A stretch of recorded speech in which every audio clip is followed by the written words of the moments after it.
Всем привет! Сегодня мы расскажем о нашем первом круизе. Как за 7 ночей на лайнере мы сменили 3 страны – Египет, Иордания и Саудовская Аравия. Какие особенности и интересные места в каждой из них? Что из себя представляет круизный лайнер, каюта, питание и сколько стоит все это великолепие?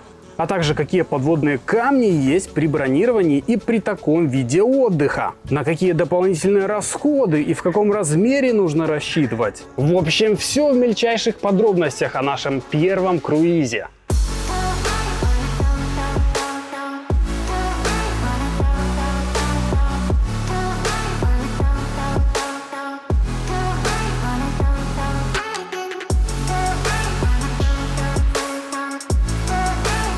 А цены на все популярные экскурсии из Египта, Эмиратов, Турции и Шри-Ланки смотрите на нашем сайте Travel24 Online. Итак, с ноября 2022 года круизная компания MSC европейская открыла новый круиз. Отправление этого круиза как раз-таки из Египта.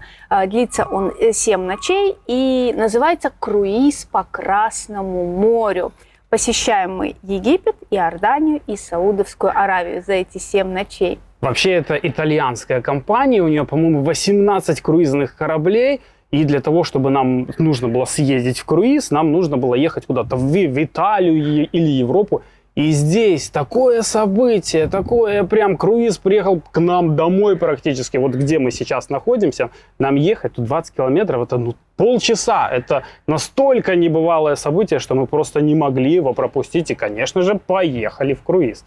То есть нужно понимать, что если, например, вы захотите, не живя в Египте, поехать на этот круиз, то еще дополнительные расходы – это сюда приехать.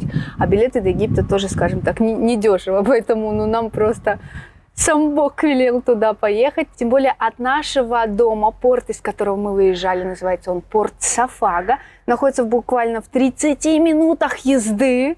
Поэтому, конечно же, мы поехали.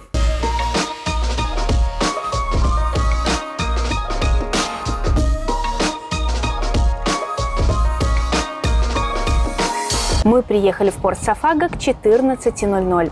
Система регистрации в порту похожа на аэропорт. Сразу сдали багаж, получили круизную карту, прошли досмотр и паспортный контроль. Уже совсем скоро-скоро мы будем на корабле. Пронумеровали нас даже, смотри. А с помощью Сабрины у нас даже есть приорити, мой малыш. И что это значит?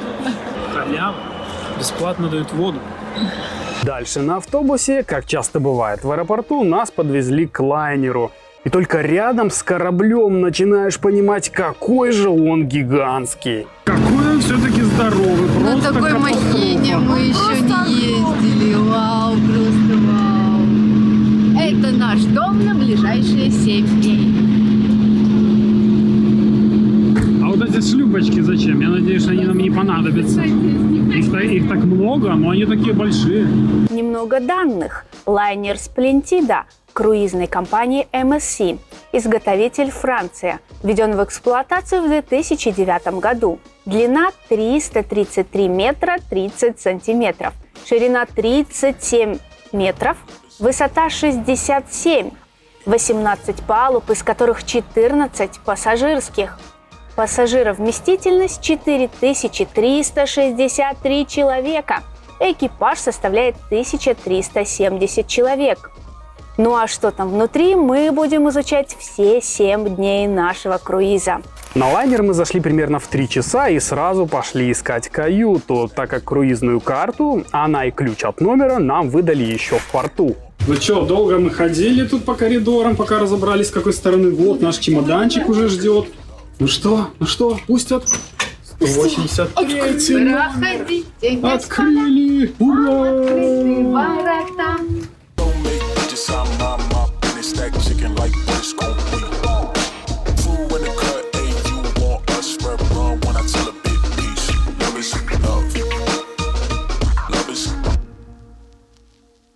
Ну что ж, а мы по традиции приступаем к обзору номера. Хоть это у нас и не отель, но так как этот корабль действительно огромный, большое количество здесь места, большое количество людей, что даже не в каждом отеле столько людей поместится, сколько в этом корабле одновременно. Мы делаем обзор наших нашей каюты. Вообще, да, правильно, наверное, говорить нашей каюты, потому что на корабле все-таки не номера. И это можно уже определить даже, вот посмотрите, по высоте потолка. Я спокойно достаю рукой, наверное, если бы я так подпрыгнул высоко, то мог бы даже головой достать. Но в целом, вот давайте обратим внимание на этот ремонт, на эту мебель, кровать, хороший такой подголовник мягкий.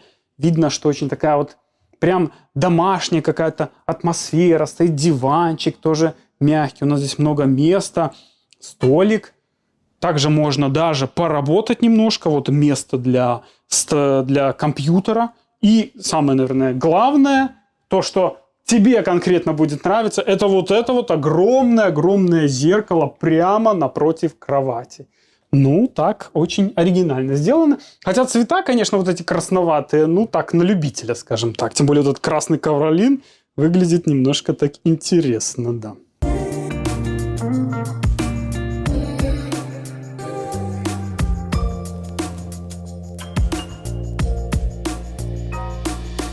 Сейчас быстро пройдемся по наполнению номера.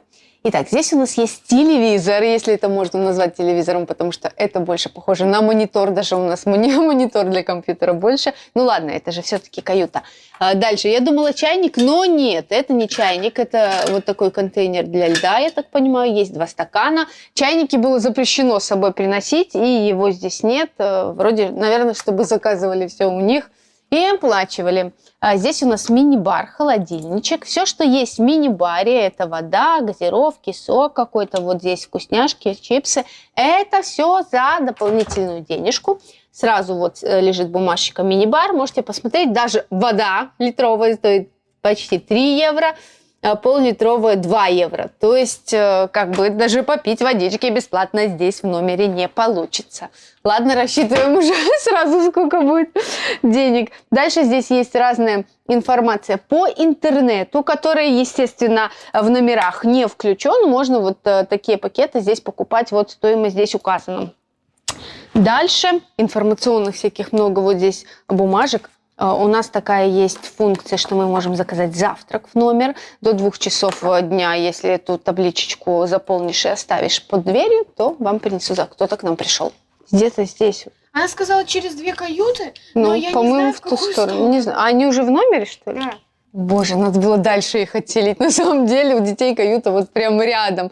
Нам, конечно, предлагали возможность коннект вариантов, там, в общем, чтобы ходить, можно говорить, давайте подальше. Но вообще выгоднее нам оказалось забронировать 2 каюты таким образом, что одна одноместная, то есть это как будто Макса каюта, а вторая для меня с детьми трехместная. Они совершенно одинаковые, вот прям один в один, но у них разложили этот диван и заправили, то есть для 3-го человека. Но теоретически в такую каюту даже разрешают расположиться семье из 4 человек. 2 детей и 2 взрослых. Так, продолжаем по наполнению. Здесь сразу, я так понимаю, пляжные полотенца. Несколько вариантов подушек. Одна мягче, кстати, вторая менее мягкая. И здесь еще у нас есть шкаф. В шкафу несколько вешалок, совсем-совсем немного. Здесь вот сейчас поместился наш багаж еле-еле. И в этой стороне есть сейф. Обычный такой сейф. Не знаю, надеюсь, что хотя бы сейф бесплатный. Ну и выдвижные ящики. Много-много пустых выдвижных ящиков. Кстати, я еще очень расстроилась. Сразу прошла и смотрю, нет этого фена.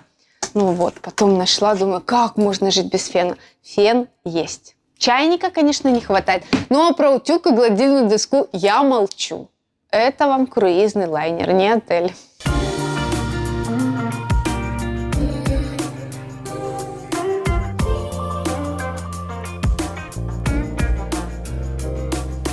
Вот эта дверь мне очень сильно напоминает самолет. Вот когда ты в самолете выходишь в туалет, примерно такого вида там дверь находится. Открываем, и в целом ожидания практически оправдались, да? Здесь реально места совсем немного. Вот это вот раковина, она тоже очень похожа на, как в самолете. Унитазик совсем такой небольшой, но главное, что здесь есть все-таки душ. Наверное, далеко не в каждом самолете есть душ, и лейка в целом такая нормальная, приятная. Здесь у нас мыло даже имеется, полотенечко. Так, что у нас все-таки по наполнению? Где какие-нибудь банные принадлежности? Наверное, ничего что ли нету, да? Вот что-то здесь какие-то полочки есть. Да, вот только туалетную бумагу положили. Мыло имеется здесь, но никаких баночек нету привычных. Вот как обычно здесь должна быть какая-нибудь такая вот стоять стойка с баночками, с мылом, с гелем для душа. Нет, ничего этого нету. Есть только в дозаторах и здесь, соответственно, в этих дозаторах. Больше ничего нету. Ну, если это какой-то супер-мега крутой 5-звездочный отель, этот корабль, то наполнение, мне кажется, не очень прям богатое.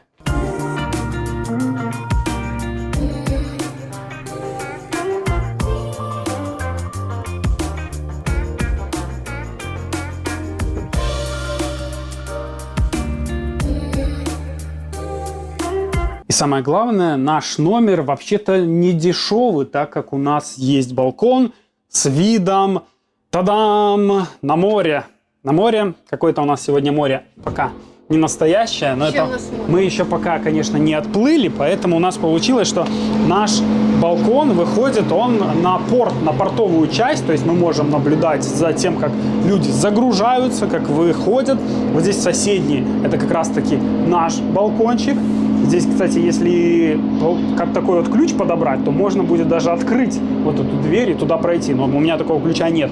На балконе у нас есть пластиковый столик, пластиковый стольчик и возможность наблюдать за морем. Ну да, пока, наверное, рано смотреть, но хотя мы так очень высоко находимся, и прямо под нами вот эти вот шлюпки спасательные оранжевые висят. Тут там написано, что в каждую шлюпку по 150 человек может загрузиться. Я вот так сейчас на них смотрю и вспоминаю фильм «Титаник». Надеюсь, что нам эти шлюпки не понадобятся. Но пока, да, ждем, когда появится море, чтобы насладиться вот этим шикарным видом.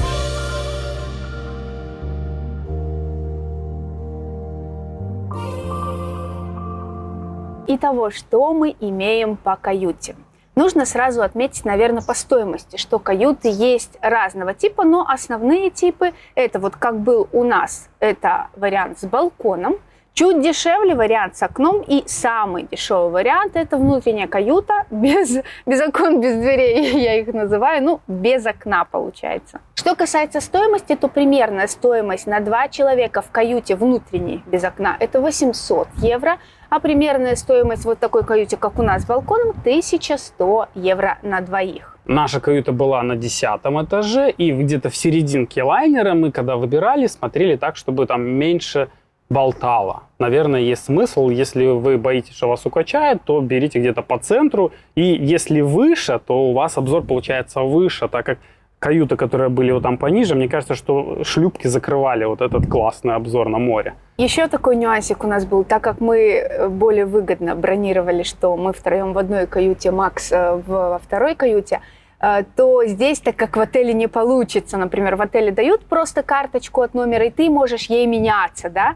Здесь карта именная, она должна быть всегда при тебе, они прям фотографируют тебя, когда где-то прикладывают карту, там твоя фотка выходит, нельзя, в общем, ее никому отдавать. И поэтому получалось так, что так как я жила в Максовой каюте, у меня не было никаких документов. Вообще ты на нелегально эту каюту, проживала да. в моей каюте. Получается, это не очень удобно, потому что... Какой-то нелегал у меня там постоянно ходил. У меня была каюта вообще для одного меня. Тут я понимаю размеры. Но она тем более такая уютненькая. Мне нравится, что они все ковролином сделали. И так, ну прямо, не знаю, тепло, уютно, по-домашнему, что ли. Единственное, меня, например, расстроило, что там не было утюга, и при этом был запрет брать с собой утюг и чайник. Нельзя было, наверное, в целях безопасности. Мы, например, всегда берем с собой маленький утюжок. Ну, я послушный гражданин, я в этот раз его не брала, но в итоге мы ходили помятые все 7 ночей. И еще есть смысл брать с собой какой-то удлинитель или тройник, так как там всего лишь одна розетка на весь номер. У меня были такие тройнички, я его вставлял, и там можно было сразу несколько зарядок. А так всего одна розетка на весь номер, ну, по-моему, это как-то маловато. Бронировать экскурсии на нашем сайте лучше по прилету в Египет за 1-3 дня до экскурсии. Что взять с собой, точное время выезда и другие рекомендации мы отправляем в мессенджер при бронировании. И главное, никакой предоплаты. Оплата в трансфере, который забирает прямо из отеля. Ждем вас в Египте! Итак, мы заселились, немножко осмотрелись, и вообще первый вот этот день, остаток дня, вернее, на лайнере пролетел просто незаметно. Отчалили мы из порта Сафака примерно в 10:00. Это такое событие, за которым, наверное, все наблюдали. Ура, ура, наконец-то мы поехали. И сразу, наверное, вопрос, вот самый частый вопрос у меня в Инстаграм, обязательно подписывайтесь, там уже давно все посмотрели про наш круиз в режиме онлайн. В общем, укачивает, не укачивает, а что делать с морской болезнью? Самое интересное, ты говоришь, что вот этот вот момент отплытия, этот момент отплытия мы умудрились пропустить. Мы где-то ходили в бар, ну, по крайней мере, я даже не заметил, как мы отплыли, потому что мы где-то ходили между баров, внутри, не на улице, как раз был вечер, и я даже не понял, что мы уже плывем. Я что-то выхожу на улицу, смотрю, мы уже берег где-то далеко, и корабль плывет. То есть практически разницы между тем, что он стоит и плывет, нету. Так как он, когда стоит, все равно двигателя работает, есть вот эта какая-то вибрация. И он отплывает, и вот абсолютно вот такая Я не знаю, возможно, если бы там был какой-то шторм 12-бальный, то, естественно, наверное, бы что-то колыхало. Но в Красном море, так как никаких волн нету, никаких штормов нету, он плывет абсолютно ровно. Это значит, что никакой морской болезни вам не грозит абсолютно, так как там качки, просто ее нету. Вообще, он стоит как вкопанный. Ну, я так скажу, мои ощущения, наверное, первую ночь, вот когда мы пришли, легли, еще мы пару бокалов вина, по-моему, выпили тогда, да, мы легли, и все равно, и такое было какое-то такое новое чувство, да, но все, это было только вот в первый вечер, когда я легла спать, да, немножко земля в иллюминаторе, ну, я не знаю, это от корабля или от вина. Вертолеты у тебя, видно, были по другому ну, все поводу. Следующие дни уже вообще тут на корабль не нужно гнать, пожалуйста, никаких вертолетов там нет. Ну, только у нас получается, что кровать была, и где-то, видимо, двигателя были примерно, вот, может быть, на нашем уровне, потому что чувствовалась вибрация. Ну, такая, то есть это массаж. Не качка, а это такой вот, как будто бы двигатель где-то работает, да, там за стеной. И вот такое вот немножко потрясывание, оно как бы есть. Но это не качка, а именно вот просто вибрация. Ну а рано утром мы прибыли в порт Акаба в Иордании. Здесь лайнер стоит до вечера. По желанию можно выйти, поехать на экскурсию или погулять по городу, но можно и оставаться на лайнере. Мы поехали на экскурсию в самое популярное место Иордании – в Петру. Слышали когда-то о ней? Это древний город, знаменитый археологический объект. От порта ехать около 130 километров, и это 2,5 часа на машине. Ну, конечно, нужно понимать, что это все дополнительные расходы, эти экскурсии не включены в тур. И что касается Иордании, то стоимость там просто какая-то чумовая. От лайнера стоимость даже групповой такой поездки была от около, в общем, 200 евро с человека. Но мы нашли сами и брали индивидуальную поездку, но получилось, конечно, дорого. Получилось на 5 человек, это 3 взрослых и 2 детей, $960. Да, мы ездили вдвоем и Сабрина, у нас это получилось вот 220 взрослые, это 440, и плюс 150 ребенок, это $590 за экскурсию. По-моему, очень дорого, да. Но все-таки мы поехали, потому что такая экскурсия есть у нас из Шарм-эль-Шейха, было очень интересно посмотреть. За саму дорогу 2,5 часа мы успели и выспаться немного после вчерашнего дня, и удивиться. Ничего себе! Все фоточки, которые я посмотрела, были солнечные, наверное, летние. За окном зима. Мы приехали в зиму. Ну, настолько я не ожидала перевоплощения. Сабрина, хочешь снег посмотреть? Что? Да, Сабрина. Вы посмотрели в окно?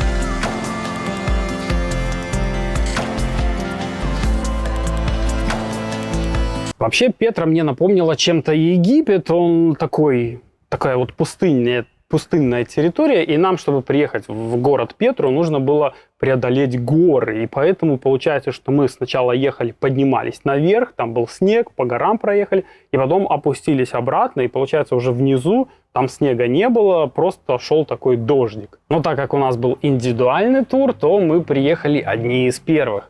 Ну что, пока мы идем в Петру, самое главное зимой это, конечно, утеплиться. Вот я в шапочке, да, в куртке. Но в чем преимущество зимы? Вы только посмотрите, весь каньон, и здесь никого нету. Ты можешь один сфоткаться на целый каньон. По-моему, это очень круто. Это место, дорога к Петре, называется каньон Сик. Его длина 1,5 километра. Ранее это ущелье служило главным входом в древний город и использовалось королевскими караванами. Каньон образовался в результате землетрясения.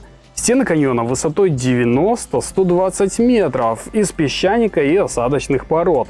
В некоторых местах солнце никогда не достигает дна каньона. Стены разноцветные и преобладают все оттенки розового, красного, желтого и оранжевого цветов.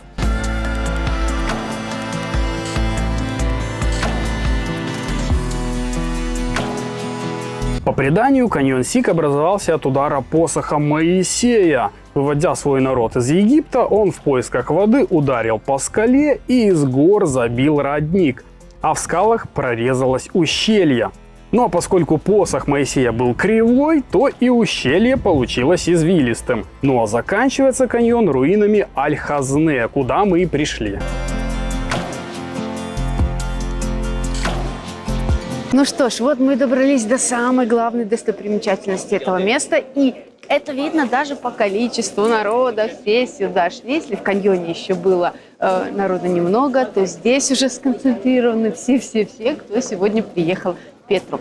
Это и есть центральный фасад, центральный дворец, можно сказать, но на самом деле это центральная гробница, которая еще вроде как с 1 века до нашей эры дожила вот в таком вот виде. Здесь слияние 3 видов, греческий, римский и наш родименький египетский. Но еще смотрится это очень красиво, особенно в сочетании вот с этими верблюдиками. Все вот так вот подходят, пристраиваются, конечно, на халяву и фотографируются. Так, мы тоже сейчас попробуем. Кстати, интересный факт. Фильм «Индиана Джонс и последний крестовый поход» – это первый блокбастер, в котором показали Петру. По фильму Индиана Джонс с папашей и парой друзей лишь эффектно проезжает ущелье Сик и профессионально обалдевают от открывшегося вида на фасад Эль-Хазне. И даже эти 3 минуты сделали Петру главной туристической жемчужиной Ближнего Востока.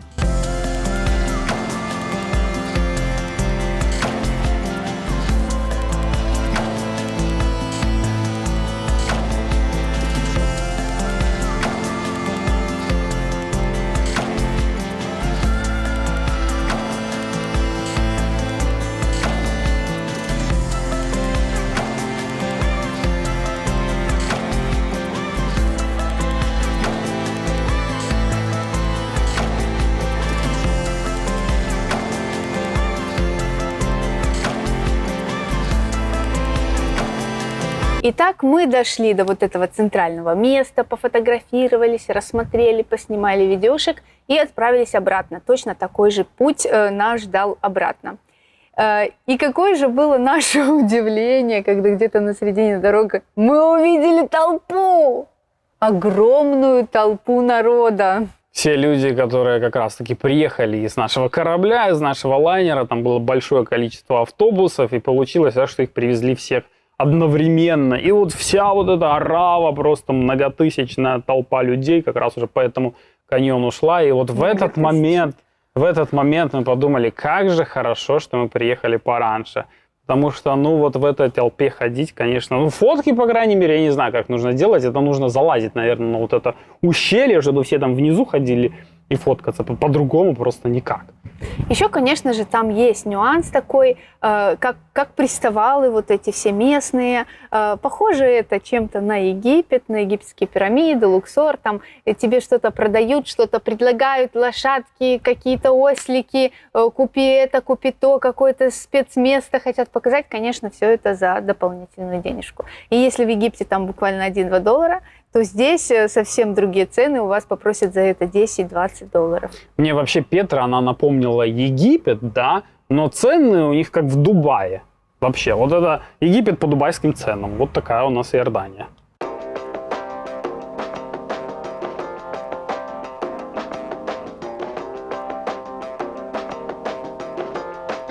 Друзья, мы тут в пустыне прямо нашли настоящий поезд-паровоз, который ездит с 1902 года. И обратите внимание, мы сейчас не в Турции, а там турецкий флаг. Это еще со времен Османской империи этот паровоз ездит. И даже до сих пор он еще на ходу, то есть ездит по пустыне, возит туристов. Ну, такая местная достопримечательность. Прикольно. Но на этом наш индивидуальный тур не закончился. Дальше мы поехали в не менее знаменитую в Иордании пустыню Вади-Рам. На подъезде к ней мы пересели на открытый джип и помчались уже практически на закате.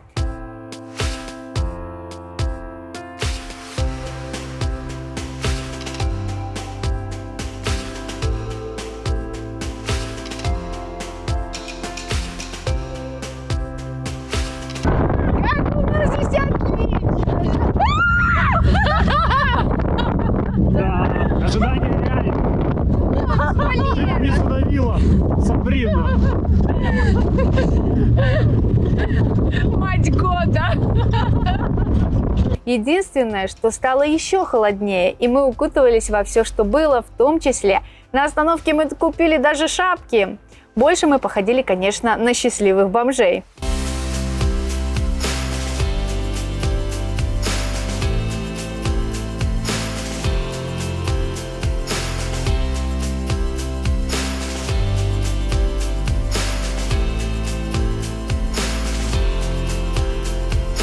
Пустыня Вади-Рам. Какое красивое название.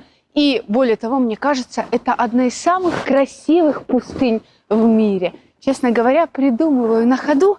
Но вы только посмотрите, какой песок здесь.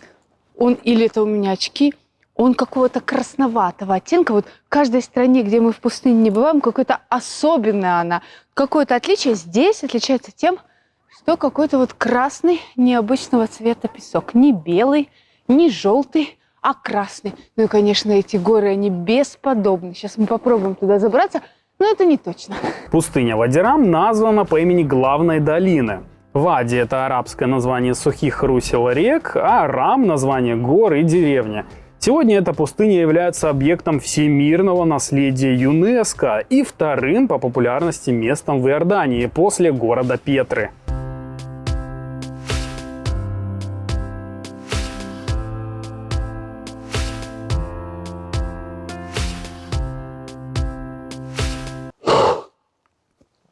Ой, это ж какое здоровье надо иметь, чтобы по этим горам скакать. Кстати, реально здесь этот песок, он очень-очень красный. И именно здесь, в этой пустыне, снимали фильм «Марсианин». Потому что отсюда как раз-таки открываются вот какие-то нереальные марсианские виды. И я вообще раньше думал, что, ну, когда снимают такие фильмы, то они, например, накладывают какой-нибудь красный фильтр. Но на самом деле здесь, в этом песке, примеси железа, из-за этого он по-настоящему прям красный. Такой вот как красная планета марсианская. Ну вообще, виды, конечно, шикарные. Просто как будто бы не с этой планеты.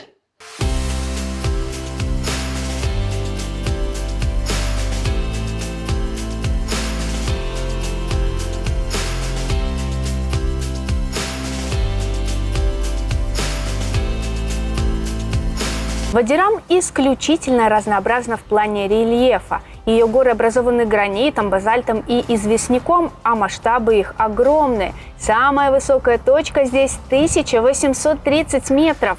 Очень много интересных форм, уникальные скалы, арки, каньоны и колодцы. А мы переместились в следующую локацию, в пустыню Вади-Рам. И именно здесь все уже уютно устроились для встречи заката. Конечно, еще неизвестно, увидим ли мы его сегодня, потому что в зимнее время очень часто бывают облака. Но все равно это очень красиво. И говорят, чем выше заберешься, тем красивее. Поэтому сейчас я попробую забраться куда-нибудь повыше.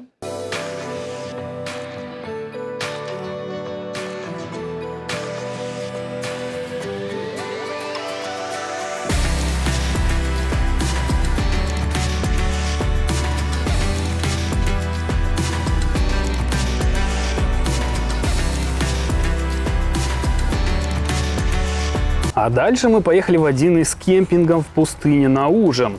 Да, здесь можно остановиться даже с ночевкой в пустыне. Номера кемпинги очень необычные и, главное, с каким марсианским видом. А на ужин подали мясо, приготовленное в подземной печи.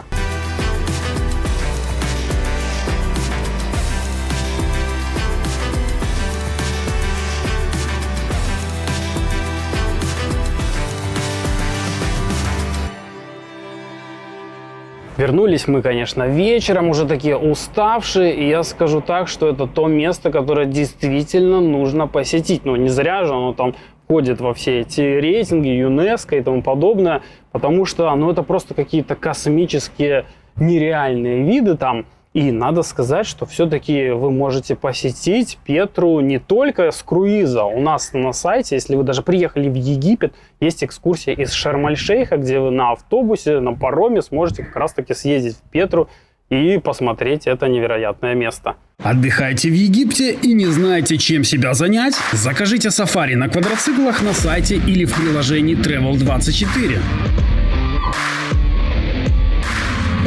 Бронируем онлайн без предоплаты. Выгодные цены и русскоговорящий гид. Выберите удобный мессенджер и забронируйте свою экскурсию по Египту всего за 20 секунд.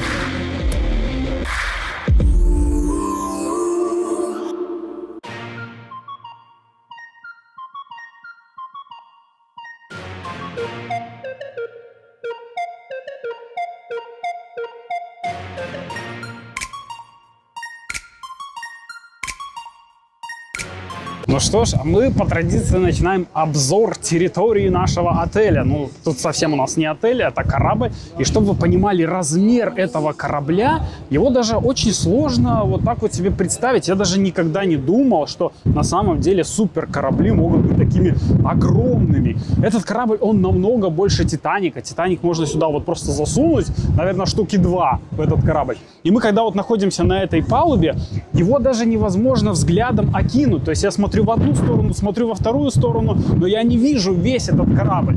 Чтобы вы понимали, вот представьте себе 6 подъездов, дом большой, 12, 13, даже 15 этажей. Представьте себе такую многоэтажку в обычном спальном районе. И вот эту многоэтажку поставили на воду, и она плывет по воде. Причем я стою, да, мы же привыкли, что обычно на корабле все должно шататься, все должно вот так вот носить туда-сюда. Нет, вообще просто стоит как вкопанный. Идет просто как торпеда, даже не шелохнется. Я не представляю, как они это сделали, но это просто изумительно.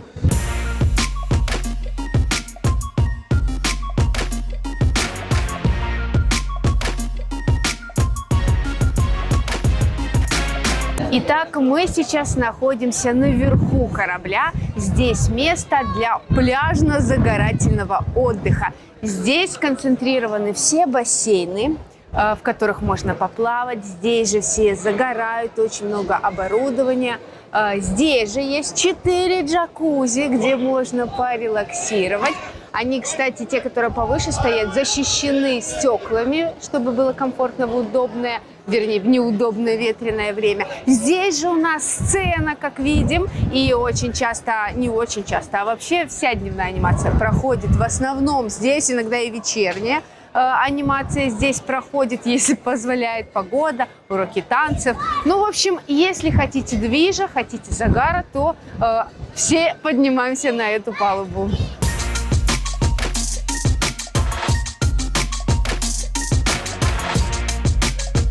Как тебе такое, Илон Маск? Вот этот большой купол – это своего рода такая антенна спутниковая, которая принимает сигнал со спутников, и благодаря чему у нас здесь есть интернет. Так как если вы возьмете свой телефон и захотите в роуминге, например, словить здесь сеть, то ничего не получится, потому что в радиусе ближайших 100 километров нет земли вокруг нас, соответственно, вы просто не словите никакую вышку сотовой связи, и чтобы у вас какой бы интернет не был, вы его не сможете подключить, но здесь вот только вот этот спутниковый интернет. И на этом открытая часть вот этой зоны, она заканчивается, так как здесь стоит дверь, через которую мы можем пройти только имея на руках особую карту вот этого МСЦ яхт-клуба. Это, видимо, какая-то у них там своя система, ее нужно приобретать. Я даже не знаю, как она приобретается, но там своя отдельная зона, VIP-зона, где отдыхают, так сказать, VIP-люди. А мы здесь вот простой народ, мы здесь тусуемся на обычной вот этой части.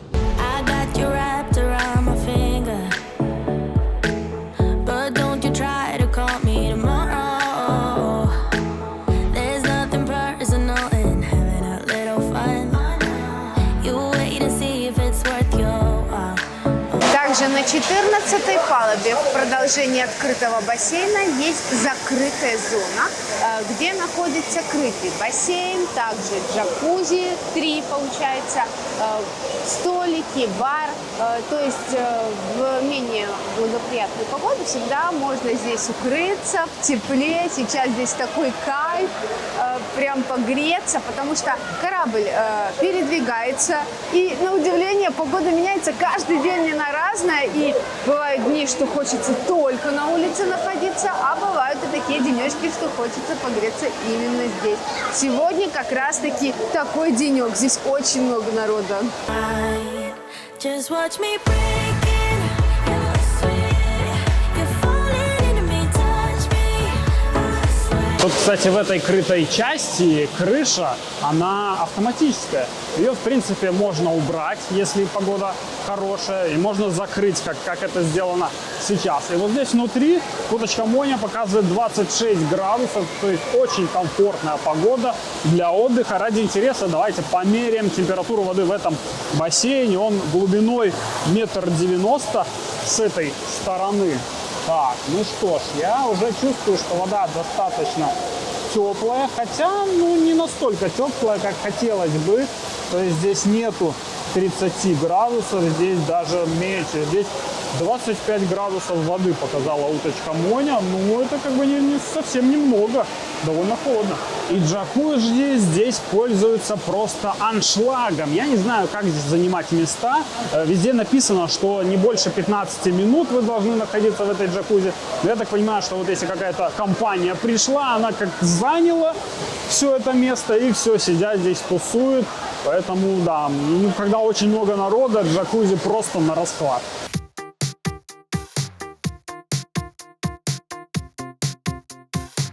Когда я ехала на круиз, говорила, буду ходить в тренажерный зал каждый день. Но мы нашли его только на 4-й день круиза. Почему нам сразу не пришло в голову, что нужно искать крытую зону? Именно там обычно находится спа. Поэтому проходим, а там, где спа, там и тренажерка.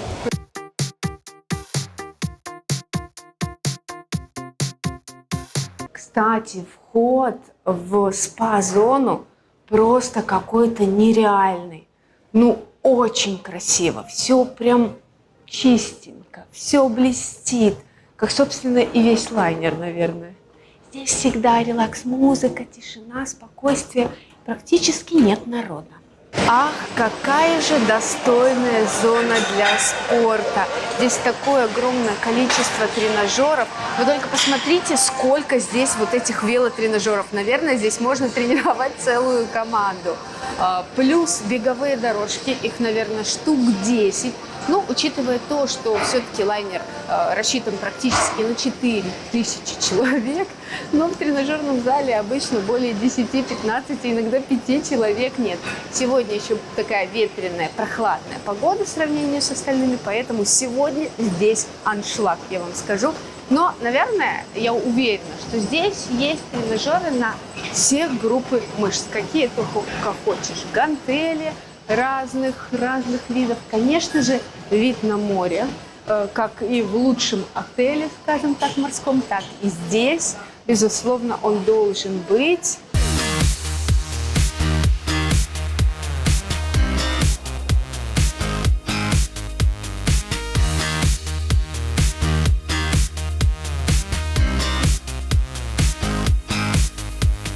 Мне кажется, я нашел свой идеальный бар. Ну, обычно я не люблю делать обзоры на бары, так как алкоголь, это, знаете, не очень хорошо для здоровья. Но здесь, вот в этой зоне спа, рядом с тренажерчиками, расположен необычный бар. Я себе заказал коктейль из голубики, он стоит 6,5 евро. Очень такое здоровое питание. Чтобы мне его заказать, мне нужно было воспользоваться вот этой карточкой. Без нее ничего не закажешь, наличными деньгами нигде не расплатишься. Нужно ее сначала пополнить, а потом уже заказывать. Ох, ну что, будем здоровы.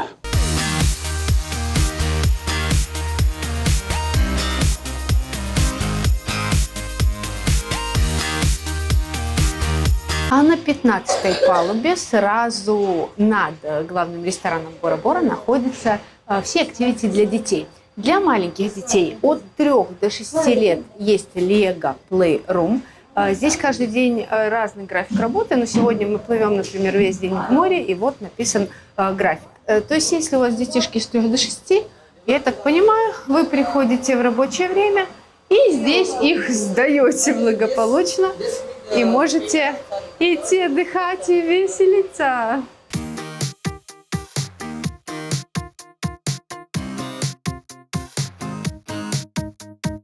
Ну, а так как малышей у нас уже нет, то нам интересно, чем могут заняться дети возраста побольше. Здесь есть еще 2 клуба. Teen клуб, вот прям подписано, и Young клуб для разного возраста. Young клуб 12-14 лет, Teen клуб 15-17 лет, но находятся они вроде в одном помещении. Здесь мы видим вот такой игровой стол, потом здесь есть пару столов для футбола, игровые приставки, и еще какие-то автоматы. Но это все, по-моему, платное. Вон там проводишь и только потом начинаешь играть. Это платные, девочки? Своей карточкой надо проводить? Да. Вы можете провести, потом даже после планера даже вы заплатите. А вот эти тоже платные? Нет, это бесплатно. А это приставка или Это что? приставка. Ну тут пока... Она по времени, да? Нет.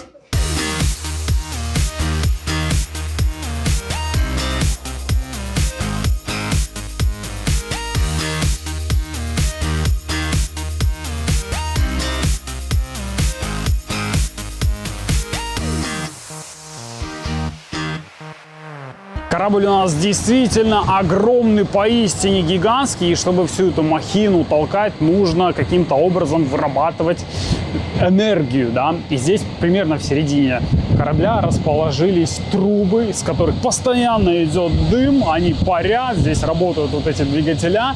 Здесь целая собственная электростанция, которая работает на дизеле. Эта дизельная электростанция вырабатывает электрический ток, который питает все системы, все электричество на корабле. И, соответственно, те двигателя, которые двигают корабль, это электродвигателя, которые как раз-таки и запитаны от вот этой вот электрической станции. Как все хитро здесь придумано, да, потому что внизу нету двигателей, как это было в каком-нибудь там Титанике, которого топили углем. Нет, здесь сверху вот эта электростанция, она находится на самой верхней палубе корабля, и она очень высоко, поэтому ее просто так затопить не может. Придумали, видимо, для того, чтобы вот как раз-таки не было никаких аварий.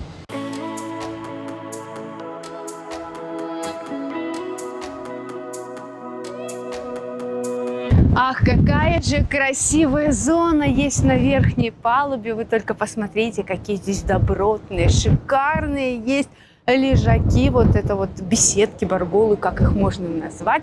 Ну, конечно же, сразу закрадывается мысль, что это как раз-таки платная зона.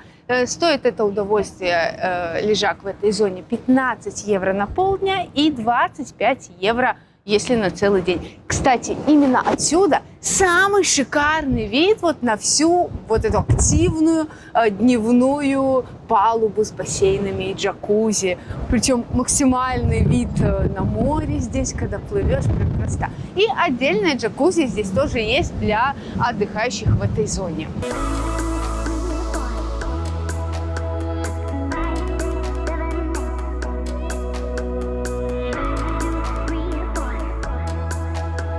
И еще здесь мы нашли настоящее футбольное поле. Ну ладно, конечно, оно не настоящее, оно не такого размера, как стандартные футбольные поля. И тем не менее мы о нем говорим. Почему? Ну потому что мы находимся на корабле. Где вы вообще видели, чтобы на корабле была зона для зрителей? Вот здесь такие вот желтенькие креслица стоят для того, чтобы все могли наблюдать за вот этим процессом невероятным футбольным.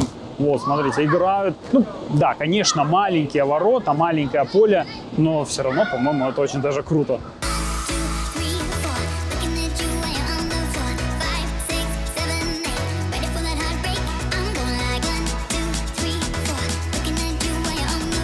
И еще одна зона для отдыха находится в хвостовой части на 16 или 17 палубе. Здесь тоже небольшой бассейн, чуть поменьше, чем в центральной зоне, и 2 джакузи. Кстати, на удивление, одно полностью занято, там поют песни итальянцы сейчас, а второй, пожалуйста, свободно. Ну и, конечно же, здесь бар, здесь можно посидеть с таким вот замечательным видом. Кстати, хвостовой части просто шикардосный вид.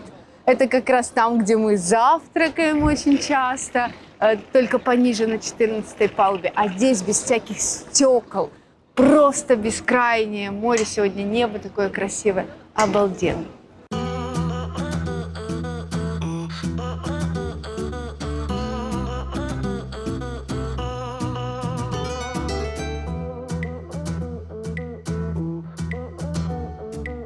Итого лайнер, конечно, у нас был огромный. Каждый день, даже когда мы оставались просто на лайнере, у меня всегда было 10 тысяч шагов.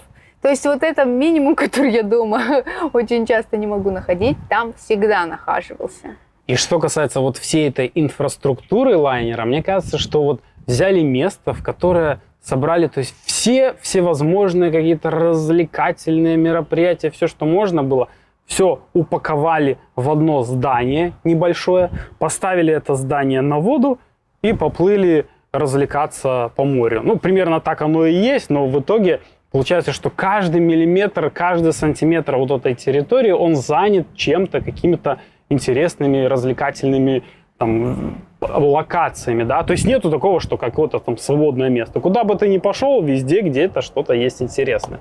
Ну, кстати, на данный момент вы увидели только верхнюю палубу. Что внизу, мы дальше расскажем. Не знаете, что привезти из Египта? Мы специально для вас сделали интернет-магазин с бесплатной доставкой в отель по Хургаде. Теперь вам не нужно бегать по торговцам и сбивать завышенные цены. Все самое необходимое есть у нас на сайте по самым привлекательным ценам. Наконец добрались до самого главного в круизе – питание. Первое, что мы протестировали, это обед в основном ресторане по системе «Шведский стол». Называется ресторан «Бора-Бора» и находится на 14-й палубе лайнера. Итак, начинаем ревизию обеда на корабле, на круизном лайнере. Здесь у нас станция с салатами, вот прям порционно уже готово. Дальше есть такие вот салатики, которые можно самостоятельно себе взять. Здесь у нас бургеры, пожалуйста, подходите. Также что-то на вынос даже есть такие коробочки. Дальше картошка фри. И, к сожалению, вот надписи есть, но на русском нету надписей. Только на всех языках, кажется, кроме русского. Так, что-то похоже на куриные наггетсы. Здесь у нас хот-доги. Можно даже не брать с булкой, а взять просто сосисочку. Выглядит очень аппетитно. Такие огромные, большие тарелки. Это у нас кетчуп, как видим. И несколько хлебных вариантов на выбор. Ой, самая популярная станция, которая работает практически весь день, прям до 2 часов ночи, это пиццерия. Пиццы здесь прям огроменные, огромные. На них невозможно смотреть, и что бы ни взять, прям так и хочется попробовать. Огромные куски, и она всегда здесь в наличии, прям всегда есть. Нет такого, чтобы была очередь и не было пиццы. А вообще все столы разделены здесь по категориям, даже подписано Fruit Station. Вот здесь у нас здесь нарезанные фрукты. Что у нас сегодня есть? Давайте посмотрим. Сегодня есть дыня, виноград, арбуз, фруктовый салатик, который можно взять уже приготовленный. Киви есть. Вот это я не знаю даже, что такое синее. Ну, народу очень много. Поэтому даже подойти иногда сложновато, но при этом очередей нет. А здесь уже целые фрукты, яблоки, апельсины, киви, которые можно взять и даже с собой. Но на самом деле, чтобы не было скопления людей, дублируются вот эти столы. Вот, например, там было много народа, здесь подходим, такая же фруктовая станция, также все нарезано, но никого нет, пожалуйста, подходи, бери. Это, конечно, очень-очень удобно. Вообще народа много, посмотрите, но столпотворений нет, ну, потому что хорошо организовано все. А мы прорываемся дальше смотреть, чем же нас здесь накормят. Вот такой необычный стол с оливковым горохом. Здесь еще, что это у нас? Какие-то орешки, наверное, или семечки, изюм. Довольно такая оригинальная еда для любителей здоровой пищи. Из салатов есть капуста, помидоры, бураки нарезанные, огурцы, цветная капуста. И еще интересно, я вот когда только зашел, я сразу не понял, что это такое. Думаю, это какая-то шаурма, наверное, приготовленная, шаурму сделали. А нет, это, оказывается, просто завернуты туда вилки и ложки внутри вот в этих вот полотенечек. Сделано очень так оригинально. Из супов у нас здесь какой-то суп с бобами, и там куриный суп. Дальше рис, картошка с рисом. Здесь еще один вид риса и котлетки жареные. Здесь у нас картошка и не знаю, что это такое. Какой-то пирог написан, но непонятно, из чего он там сделан. А здесь у нас блинчики и соусы различные для салатов, что-то вроде заправок. Самое главное это то, что здесь есть станция напитков и работает она 24 часа в сутки. То есть, если вы, например, взяли пакет без напитков, у вас они не включены, то сюда можно прийти вот на эту 14-ю палубу и здесь всегда приготовить себе чаек. Здесь даже вот горячее молоко имеется. Ну, очень много столов. Здесь продолжается рис, цукини, жареная курица, здесь картошка, обжаренные овощи и даже, смотрите, мидии есть. Ничего себе! Я здесь не ожидал увидеть мидии. Небольшой хлебный отдел с булочками. Это шпинат, салат из шпината и тоже какой-то vegetable пирог. А это какие-то бобы в томатном соусе и опять же морковка жареная. Следующий отдел подписан десерты и фрукты. Так, красиво выложены разные пироженки, суфле видим, желе бывает, вон в стаканчиках что-то есть. В общем, здесь тоже всегда хочется что-нибудь попробовать. А здесь закуски – это вообще моя любовь, потому что кроме ветчины, колбасы, вот нескольких вариантов, видим здесь изюм, чернослив, орешки, здесь есть сыр. Я просто обожаю сыр.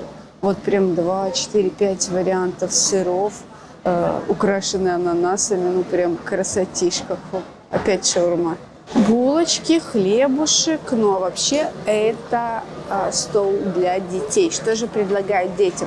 Здесь есть пюрешка, макароны, картошка фри, как видим, какая-то мясная котлета, рис. В принципе, все, что любят дети, ну, конечно же, кетчуп, картошки фри. Следующий отдел видим вегетарианский и здоровой еды. Здесь вот какая-то запеканка, наверное, со шпинатом. Морковка вареная, тоже вот что-то со шпинатом, бобы, шаурма. Ну, это, наверное, уже не относится к здоровому столу, но какие-то хлебцы. В больших таких металлических чанах у нас жареная капуста. Дальше здесь тоже какие-то овощи приготовленные. Это что? это какие-то непонятные шарики, не знаю еще, и рис. Салаты уже рассервированы на таких тарелочках отдельно. Ты себе подходишь, сразу берешь тарелочку, не нужно отдельно это все брать. А здесь куда-то собралась большая очередь. Что там они не видели такого? Это вся большая очередь за мидиями. Кстати, на той стороне точно такой же отдел. И там вообще не было ни одного человека. А с этой стороны весь народ почему-то стоит. Они, наверное, просто не знают, что с другой стороны можно подойти без очереди. Повар нарезает мясо кусочками. Здесь макаронная станция. С макароны, с томатами. Дальше зеленые какие-то макароны. Прошли мы большой вот этот круг и вернулись обратно к фруктикам. И самое главное, вот те яблоки зеленые, они очень вкусные. Я вчера брал, и они реально прям как белый налив. Очень-очень сладкие. И самое оригинальное, это, конечно, сам внешний вид ресторана, так как ты сидишь на 14 этаже, на 14-й палубе, с видом прямо на море, нужно занимать столики туда, вот поближе к окошку. Но если уже не хватило места, то придется сидеть вот на таких вот барных столиках, так как обычно они никем не заняты. И уже когда много-много людей, то вот они свободны, можно даже присесть здесь. Хотя, конечно, возле окошка намного-намного интереснее.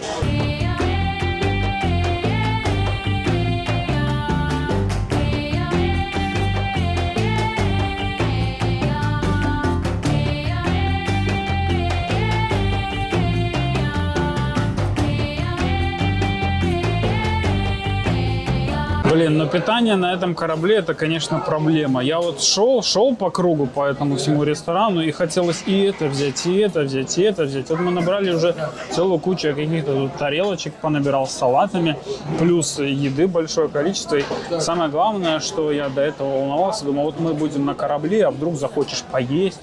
Этот ресторан, он вообще работает, перерыв у него только 1 час в течение дня с 11 до 12, и потом он работает дальше, а пиццу готовят, по-моему, вообще до 12 или до 2, наверное, ночи готовят пиццу. То есть в любом случае ты всегда здесь можешь наесться, поесть, чаек себе приготовить. Это, конечно, очень круто. Ну и, конечно, вот этот вид шикарный. Самое главное занять место поближе к окошку. И вот туда плывешь. Ну круто же, круто. По-моему, вообще великолепно. Знаете, с бронированием тура и именно с питанием и все включено у нас вышла целая история. Мы забронировали этот тур примерно за 3 недели, наверное, до него. И думали, что у нас все есть. Все включено, напитки, вроде как так договорились. Но за 2 дня до тура выяснилось, что менеджер сделал ошибку, и напитков у нас нет. То есть у нас только питание и напитки во время завтрака. Мы прям расстроились, но когда услышали сумму, что нужно доплатить еще 800 евро за нас всех, за вот эти напитки, за пакет, то мы подумали, что, а может, нам и не надо, да?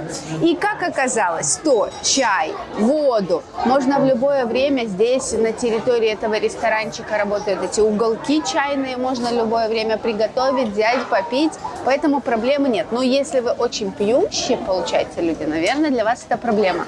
Ну а так, если мы там бокальчик какой-то закажем, или вкусный коктейльчик, или молочный коктейль детям, мороженое все равно оно платное, то, в принципе, я думаю, что мы по-любому уложимся в 800 евро, даже сэкономим. В конце видео мы посчитаем.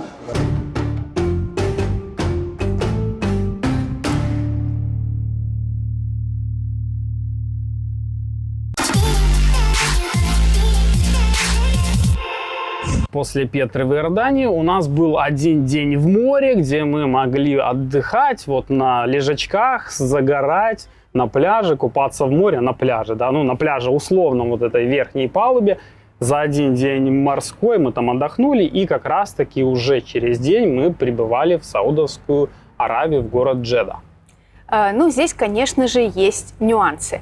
Потому что просто так выйти и погулять в Джедде, как это было в Иордании, потому что в Иорданию не нужна виза, нужна в Саудовскую Аравию виза. Эта проблема, стоит она даже не $25, там, как в Египте, стоит она аж 90 евро.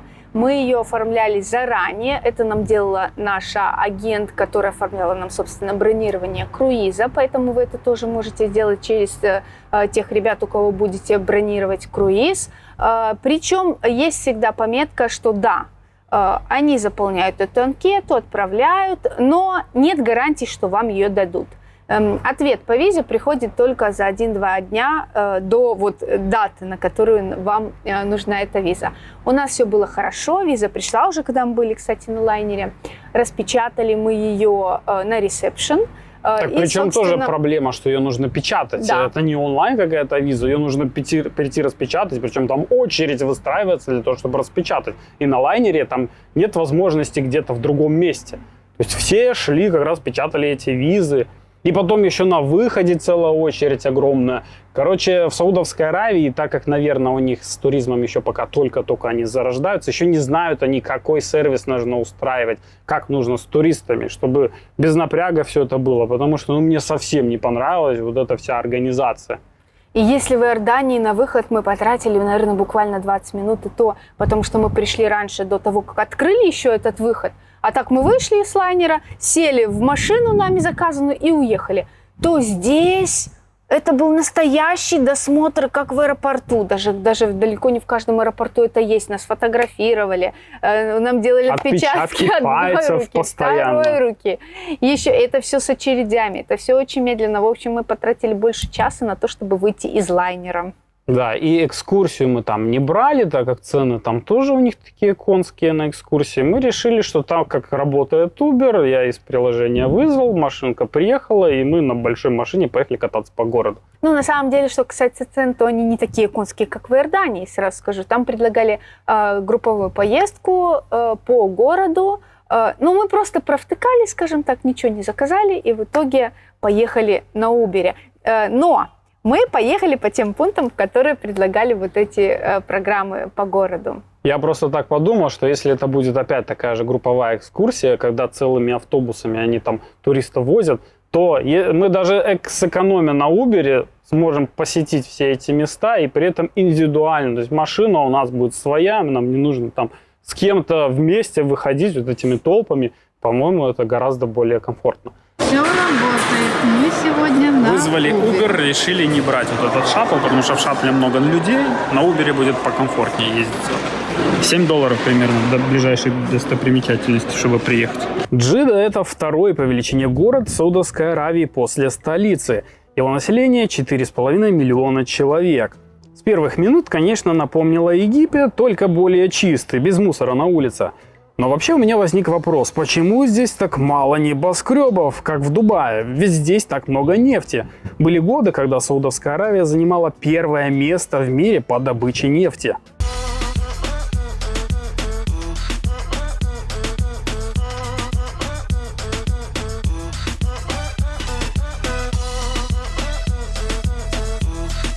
Итак, первая точка нашего сегодняшнего самостоятельного такого путешествия по Джедде – это Олд Джедда, старый город.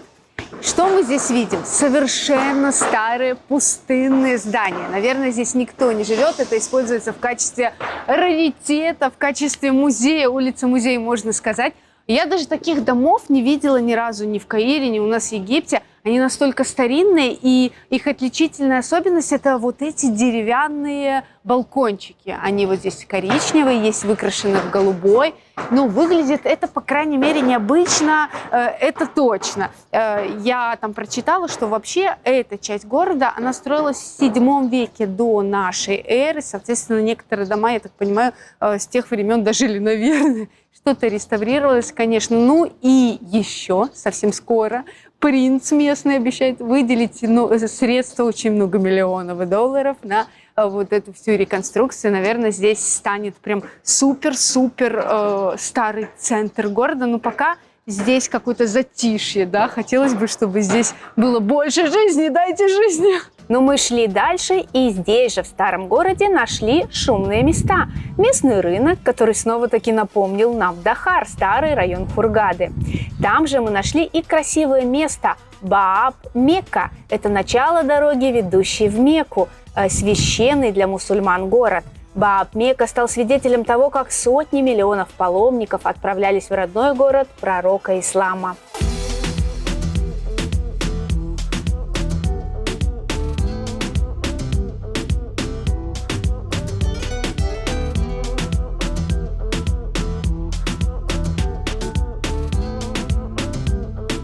И очередная достопримечательность в Джеде – это так называемый новый город. Мы были в старой части, сейчас приехали в новый. Она находится на набережной, здесь такая большая надпись «Джеда». Как раз сюда привозят всех туристов сфоткаться возле этой надписи. И когда выгружают автобус, получается такая большая-большая очередь, так как все хотят сделать здесь красивую какую-то фотку. Так как это новая часть, то здесь строятся небоскребы. Такой весь променад идет по периметру возле набережной. И мы видим, что вот какие-то новые дома. Я так понимаю, что, наверное, скоро здесь будет как в Дубае. Джеда Корниш – это 30-километровая прибрежная курортная зона, расположенная вдоль Красного моря. Здесь размещены зоны отдыха, павильоны и масштабные городские скульптуры, а также фонтан короля Фатка, самый высокий фонтан в мире, высота струи 312 метров. Но фонтан начинал работу только после 6 вечера, и мы его не дождались, так как нужно было возвращаться на корабль.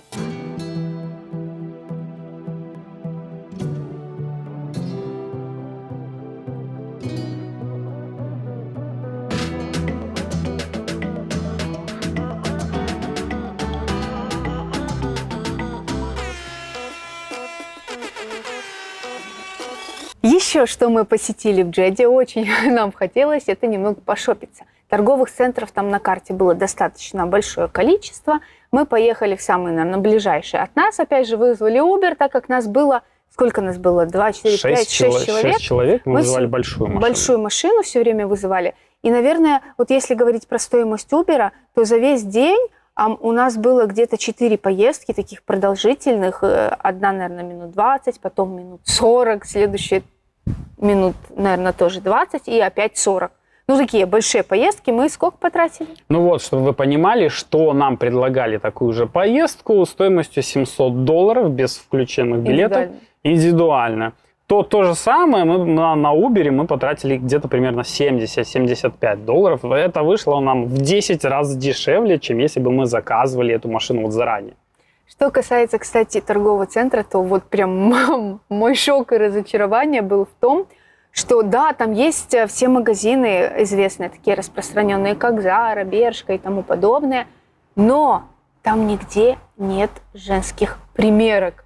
Мы были просто в шоке, потому что мы хотели себе что-то купить, конечно же, померить. И там нам говорят, не-не, вы покупайте, ну идите либо в туалет, либо дома, а завтра приходите, вернуйтесь. Ой, какая хорошая страна, можно сэкономить столько. Ну, мужские примерки зато есть. Видишь, все приходилось покупать без примерок. Все по-честному, все как надо. И еще нюанс, если вы все-таки поедете в какой-то торговый центр в круизе, то имейте в виду, что там принимают только местную валюту, не знаю даже, какая у них местная валюта, либо расчет с карт. А обменять где-то в торговом центре там тоже проблематично, и поэтому лучше, чтобы у вас работала карта. Вот мы рассчитываем. Ну, я, например, платил Apple Pay нашей белорусской картой, она без проблем. Я с картой Альфа-банка своего тоже. Ну и вообще весь день, когда мы ездили по городу, мы проезжали мимо этого огромного флага. Он, кстати, считается, по-моему, самым высоким, самым большим флагом в мире. Но почему-то расположен он, кстати, как-то не совсем удобно, так как где-то посередине такой магистрали здоровенной, нигде парковок нету, то мы к нему так и не подъехали остановиться, чтобы сфотографироваться. За ним наблюдали только из окна машины, вот так, проездом. Ну а что касается, кстати, фонтана, то мы прибыли к вечеру на лайнер и поднялись на верхнюю палубу, примерно уже, наверное, в часов 8. И мы даже с нашего лайнера увидели вот эту бьющую струю фонтана. Так что, считайте, мы его видели. Да, ну вы понимаете, 300 метров, вообще-то эту громину можно было, мне кажется, и за 50 километров увидеть, потому что я не ожидал. Мы ехали, думали, что, возможно, мы его увидим, но там он прям был видно конкретно, то есть это прям нормальная такая струища. И я представляю, что посмотреть на него изблизи, какой это масштаб. А сейчас я расскажу, как, отдыхая на пляже, можно забронировать экскурсию за 20 секунд. Открывайте наше приложение Travel24, выбирайте город, в котором отдыхаете, нажимайте на иконку мессенджера, Viber, WhatsApp или Telegram и пишите, на какую экскурсию хотите поехать. Вся нужная информация приходит вам в мессенджер. Можно задать любой вопрос, и мы всегда на связи. Ну а каждый вечер на лайнере ровно в 19:00 мы отправлялись на ужин в ресторан.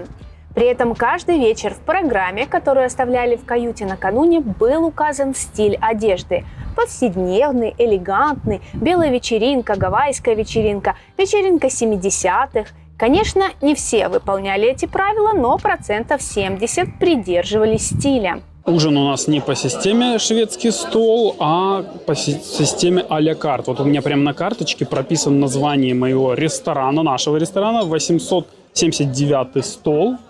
У нас есть столик, и здесь меню, из которого мы выбираем то, что будем сегодня кушать. На закуске вот лососевая трилогия греческая с панакопитой. Я даже прочитать это не могу. Салат. Нужно, наверное, выбрать и потом посмотреть, как это все будет выглядеть. Названия такие прям модные. Что это такое? Десерты есть, закуски, основное блюдо и арабская кухня. Итак, первое блюдо, которое относится к закускам и салатам, мне уже принесли. Очень красиво подача, очень красиво выглядит каждое блюдо. Какое бы ни принесли, здесь каждый заказал что-то разное. Ну и, собственно, очень полезный салат. У меня сегодня овощи, там есть тунец, яйцо, оливочки, все как нужно. Начало хорошее. Ну, я заказала себе вот такого вот цыпленка. Мне очень жаль цыпленка, извини меня. Ну и тут картошечка фри, вообще все очень вкусно. Я сегодня взяла вот такую вот телятину. Выглядит все очень красиво, вот так. Тут еще такая пюрешечка, кстати, очень вкусная, горошек. Телятина очень мягкая и все очень вкусно. Ты же еще не ела. Я ела. Вот мне на первое принесли супчик, это, скажем так, закуски. Суп, он что здесь? Здесь какие-то, походу, морепродукты, потому что вот мидия такая большая. Я, правда, не знаю, как я ее буду раскрывать, потому что она закрыта. Ее просто так вот не откроешь. Чтобы мне ее раскрыть, это мне придется полностью вымазаться, да, в этом супе. Ну ладно, попробую сейчас этот суп. Главное, чтобы он был не острый. Кстати, очень вкусненький. Это такой суп с морепродуктами. Здесь даже крабы, по-моему, есть. Очень вкусно, да? И самое главное, что размер порции здесь как раз вот подходящий для ужина. У меня сегодня ассорти из морепродуктов. Креветочка, кусочек рыбки и кусочек кальмарчика. Вот на ужин надо ходить сюда, потому что основной ресторан Бора-Бора – это просто зло. Там всегда много ешь. Хотя здесь не ограничено количество блюд, которые можно заказать. То есть можно еще или несколько горячих. Так что, как хотите, но с обслуживанием. А мне принесли тоже рис, ризотто с морепродуктами, с одной такой мидией. И вообще надо сказать, что этот а-ля карт ресторан, он работает каждый день, и вам сюда не нужно записываться. Ну, та же система, как в обычных отелях, но нужно там каждый день записаться. Здесь не нужно, здесь вас на весь отдых, получается, нас уже приписали к этому ресторану и к этому столику. Но большое преимущество в том, что мало того, что мы можем поужинать здесь, сразу же после ужина я могу пойти в основной ресторан, и продолжается там еда. То есть, в принципе, если вдруг чего-то мне здесь не хватило, я всегда могу догнаться наверху в главном ресторане. Кстати, ресторан работает в 2 смены. Получается, вот мы сейчас покушаем, и потом нас будут выгонять, потому что за этот столик люди придут и будут в 9:30 кушать.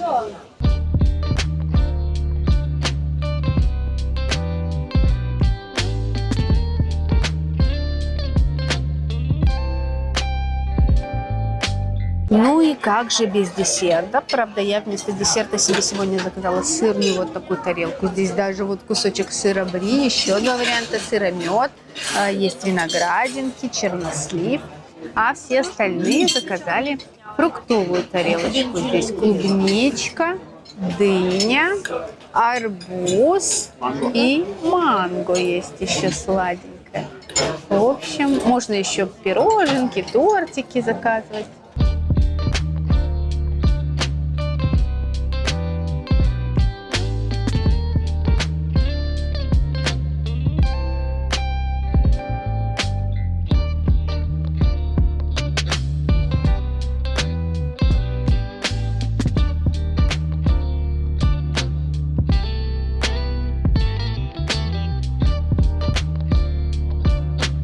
Ура, ура! Ура, друзья, мы так радуемся, что наконец-то прощаемся с Джеддой, с этим городом Саудовской Аравии, потому что эта страна, как оказалось, сухим законом здесь совершенно нельзя употреблять алкоголь.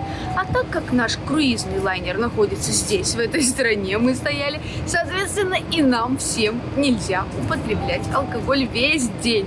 И сегодня просто уникальная возможность, потому что весь лайнер совершенно трезвый. И вот мы отплываем сейчас в надежде, затаили дыхание, что наконец-то откроются бары. Да, это было особенное разочарование, наверное, всех отдыхающих на круизе русскоговорящих, что в этот день, весь день, особенно те, кто не выходили с лайнера, получается, нельзя было алкоголь. Ни за какие деньги, его даже просто убрали из баров. То есть, если так всегда ходишь и в баре стоят бутылки, никаких бутылок алкоголя не было. Кальяны не предлагали, и все, затаив дыхание, ждали вот этого отправления.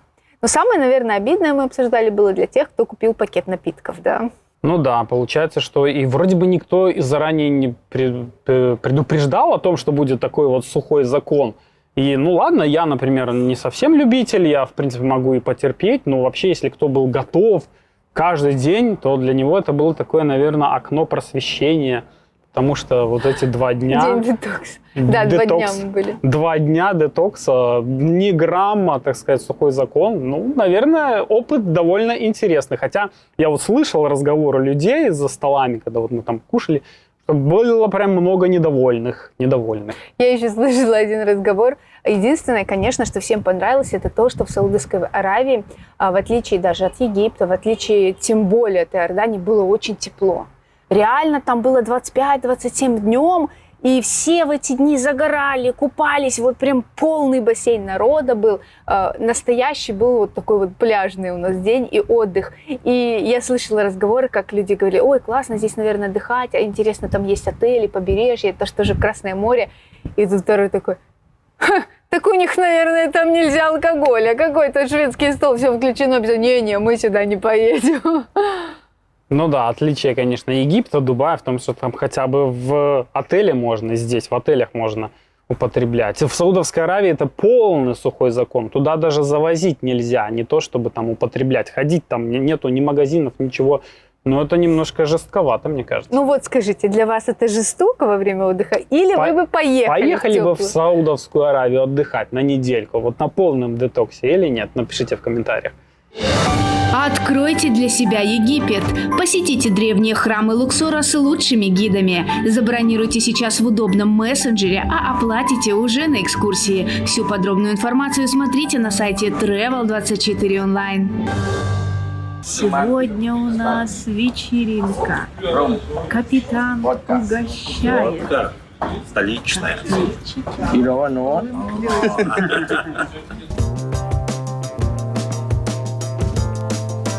Еще нам дали здесь оливки, чипсики.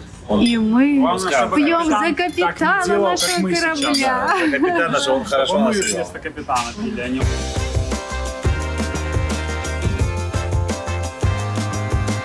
Дождь, наступает ночь и просыпается круизная мафия. Теперь мы всей компанией отправляемся по барам, которых здесь, ну, прям несчетное количество. Это, кстати, бар на 7-й палубе, один из наших любименьких.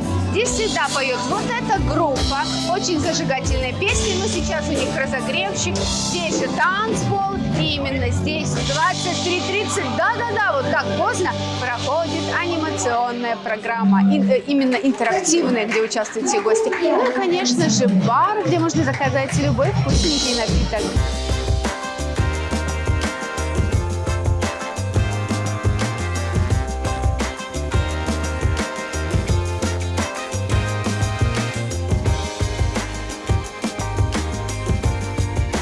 Ну а следующий бар у нас имеет алкогольную направленность. Здесь все кресла выполнены в форме таких бочонков из-под рома. Большая-большая бочка стоит. И, между прочим, здесь можно заказать себе дегустацию вина за 11 евро. Это такая маленькая дегустация. и маленькая. А большая, интересно, сколько стоит. Там, короче, есть меню. И здесь вот видно, что разбросаны пробки от вина. Видно, уже надегустировались люди. Получается, что у каждого бара есть какая-то своя вот направленность. Этот бар подойдет отлично для тех, кто любит хорошенько так вот за воротник, как говорится, заложить.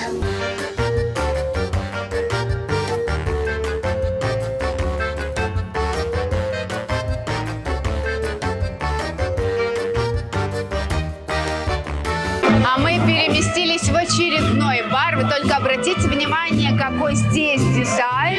Вот эти вот люстры свисающие, прям очень красиво выглядят. Здесь уже другая группа, у которой, видимо, место работы именно этот бар.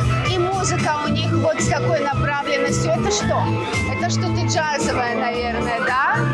Здесь тоже приятно. И обратите внимание, сейчас нет ни одного свободного столика. Очень популярное место. В каждом таком баре, конечно же, есть официанты, бармены, которые приносят вам напиточки, коктейльчики. Все приятно, комфортно, красиво. Ну почему не отдыхать?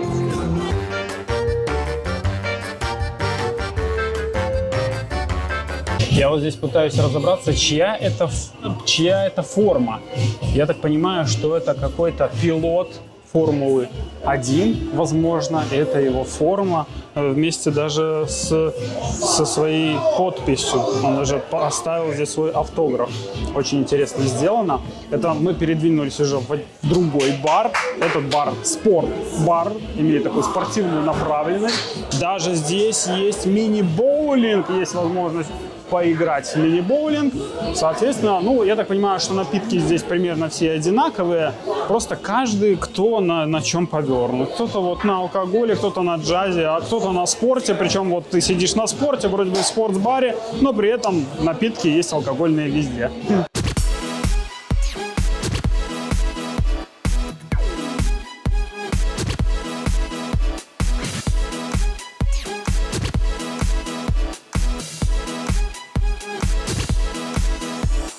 А мы продолжаем движение буквально немного вперед от прошлого бара, и мы уже в новом баре. Здесь стоит рояль, новый исполнитель, который развлекать будет вас здесь каждый вечер. И, кстати, что касается баров и напитков, то нигде практически нет менюшек таких бумажных. Есть вот такие вот небольшие стоечки на каждом столе. Значит, мы с помощью телефона наводим, сканируем и открываем полное меню бара с ценами, где расписано, сейчас вот загружается, где расписан каждый коктейльчик. Итак, посмотрите, что мы видим. Коктейли в основном $7, вот такие, как евро, вернее, как мохито, пина-колада, известные нам.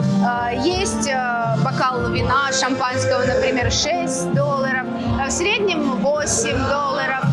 Например, если это элитный алкоголь или коктейли на основе элитного алкоголя, то 11. Вообще, я считаю, что довольно-таки нормальный ценник, учитывая то, что здесь нет никакой альтернативы, только корабль и все.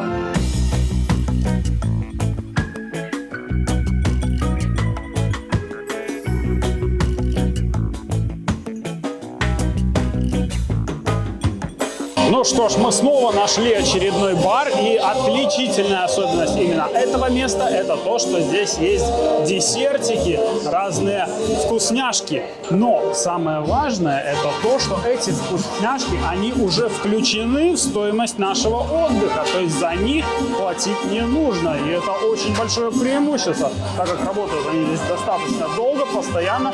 Вы пришли, заказали себе вот этот вот десертик, и в приятной обстановке под музычку сидите, наслаждаетесь сладким, наслаждаетесь сладкой жизнью. Вот.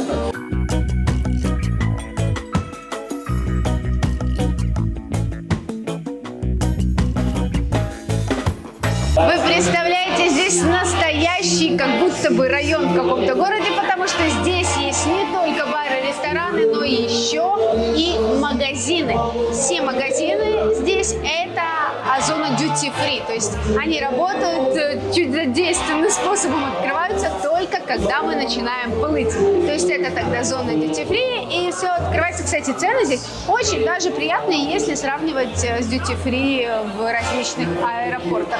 Поэтому мы здесь себе и духи прикупили, здесь же можно купить косметику, одежду, сумки фирменные. В общем, очень даже интересно. Вон даже есть JBL-ки продаются, Маринка какие-то наушники этой же фирмы здесь насмотрела, которые гораздо выгоднее.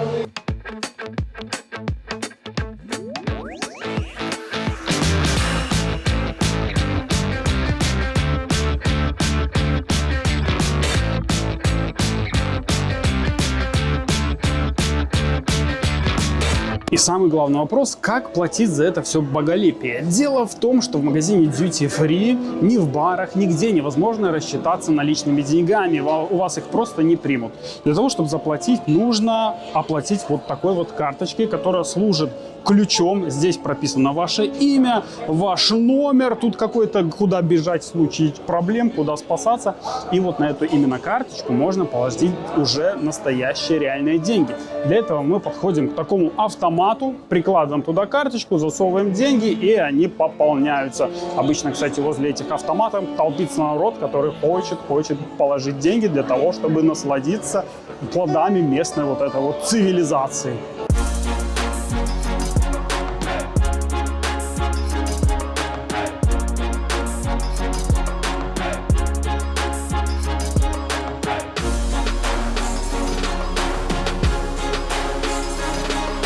Итак, что касается в целом напитков, то когда вы покупаете тур, покупаете круиз, вот в эту сумму, что я называла, 800 евро в закрытой каюте и с балконом 1100, сюда входит питание полностью вот в этих ресторанах и напитки во время завтрака, так? И также чай и вода вот в этих зонах в ресторане тоже целый день. Все остальное сюда не входит. То есть все алкогольные напитки, это все можно докупить сразу пакетом, либо уже покупать вот по меню, цены мы вам рассказывали. Ну и вот получается, что пакеты там есть разные, там есть несколько уровней пакетов, есть такой пакет дешевый, есть подороже. И вот самый дешевый на нашу каюту, а купить, например, отдельно на человека нельзя пакет. Нужно покупать сразу на целую каюту. У нас так как 2 каюты, мы обязаны были покупать сразу на 2 каюты. И вышло, что нам на 7 дней нужно потратить где-то около $600. А еще учитывая, что 2 дня в Саудовской Аравии, когда ты полный сухой закон, то получается, что у тебя там буквально 5 дней нормальных напитков, и ты получаешь этот пакет. И в итоге мы просто не брали этот пакет, мы покупали сами напитки, заходили к бару, давали там свою карточку, они все с нее списывали. В итоге у нас получилось, что за вот эти все дни мы потратили около $200 на напитки. И сэкономили, получается, 400 евро. Не долларов, а 400 евро по сравнению с тем, чтобы мы взяли вот этот пакет. Если быть точным, то это он говорил про самый light пакет. То есть детский пакет стоил, например, 15 евро в день. Но ты, если берешь пакет, ты должен на все 7 ночей его оформлять, на все 7 дней. А вот самый дешевый light пакет, который взрослый, с алкоголем, ну туда входил самый дешевый алкоголь, стоил 34 евро в день. Дальше шел вариант 44 и 62, по-моему, в день с человека. Это если там премиальный какой-то алкоголь.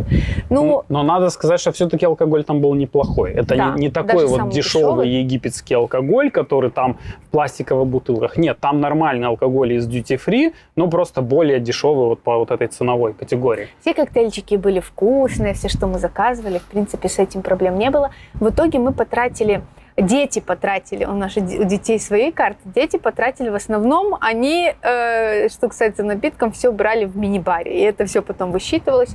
Всего лишь 60 евро они за все время потратили с мини-бара. Ну вот мы 200 евро, итого 260 евро наши затраты, поэтому мы в плюсе. Вместо 660. Коктейли, я все-таки хочу сказать, что там алкоголь, наверное, какой-то есть, но лично для меня я вообще его не чувствовал. Мне казалось, что это какие-то детские коктейли. То есть он не чувствовался. И чтобы опьянеть, наверное, надо очень много коктейлей. И, в принципе, если вы все-таки любитель выпить, если любители хорошенько приложиться и приехали в круиз для этого, то, наверное, в этом смысле есть смысл брать коктейли, потому что, возьмете там 20 коктейлей, тогда, может быть, немножко он там что-то и вставит. Все зависит, да, от того, насколько вы много пьете. Если вам нужно по 5-10 бокалов этого, не знаю, шампанского в день, там, пиво, кто любит очень много выпивать, то, конечно, наверное, надо по-любому брать, потому что вы там обанкротите. Да. Ну, а если не бухающие, то можете сэкономить. Потому что даже от тех цен, что я показывала, в менюшке, там 7, 6, 8 евро, окончательная цена – это еще плюс 15% налог. То есть списывают у вас, когда вы покупаете, например, за 8, в меню написано, у вас там списывают там 9 с чем-то вместе с налогом. Ну да, и цены получаются от 6,5 до скольки? До 9, до 12? 13 До 13, это максимально. Не знаете, как выбрать отель? Друзья, мы заморочились и сделали единый рейтинг отелей, которые посещали. Теперь вам не нужно искать видео по всему Ютубу. Просто переходите на наш сайт Travel24 и выбирайте отель по нашим оценкам. Можно выбрать отели с лучшими пляжами, лучшие по питанию или лучшие для отдыха с детьми. А главное, сервис абсолютно бесплатен. Пользуйтесь на здоровье.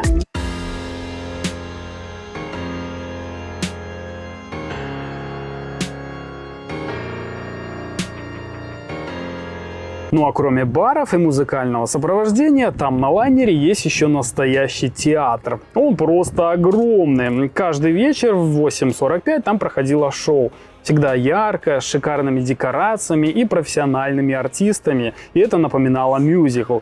За наш круиз мы увидели множество танцев и акробатических трюков. В том числе было представление капитана и всей команды лайнера. Единственное, что каждый вечер были одни и те же артисты, хотя программы и костюмы все разные и впечатляющие.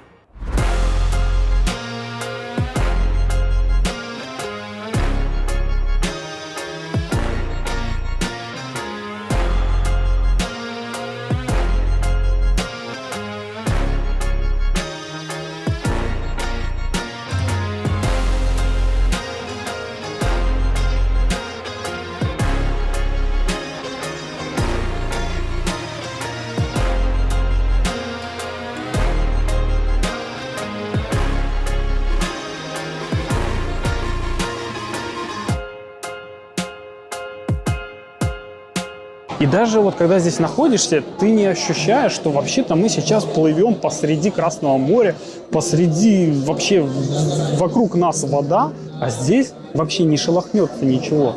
Такое ощущение круто. Ну, одно дело в каюте смотреть, да, кажется, маленькое помещение, но здесь такой огромный-огромный зал, и мы на корабле. Ну, это круто. А после шоу все шли искать развлечения на лайнере по душе. Если лайнер плыл, то в это время можно было походить по магазинам duty-free или поиграть в казино.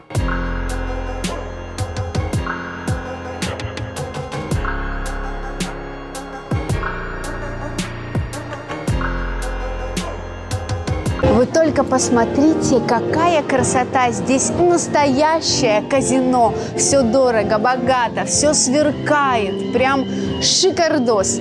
Вот они, настоящие столы, наверное, для покера. Я в этом ничего не понимаю.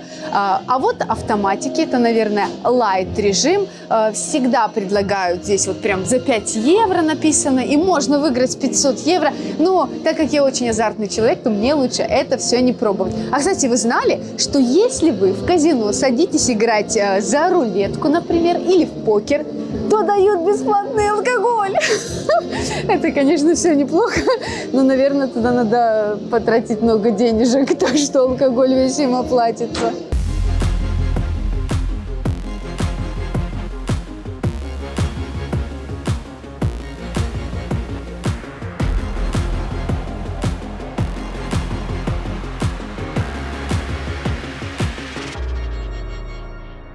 Кстати, можете меня поздравить. Я первый раз играла в казино, в рулетку, просто для развлечения. Мы там познакомились с отдыхающей парой, они играли. Мы тоже подсели, оказалось, это все очень весело. Кстати, казино – это единственное место, где вы рассчитываетесь наличными. То есть вы садитесь за рулетку и оставляете денежку там. Вот я 20 евро оставила, Мы вот там делали ставки, играли. Это все примерно даже длилось, наверное, полчаса веселой такой обстановки.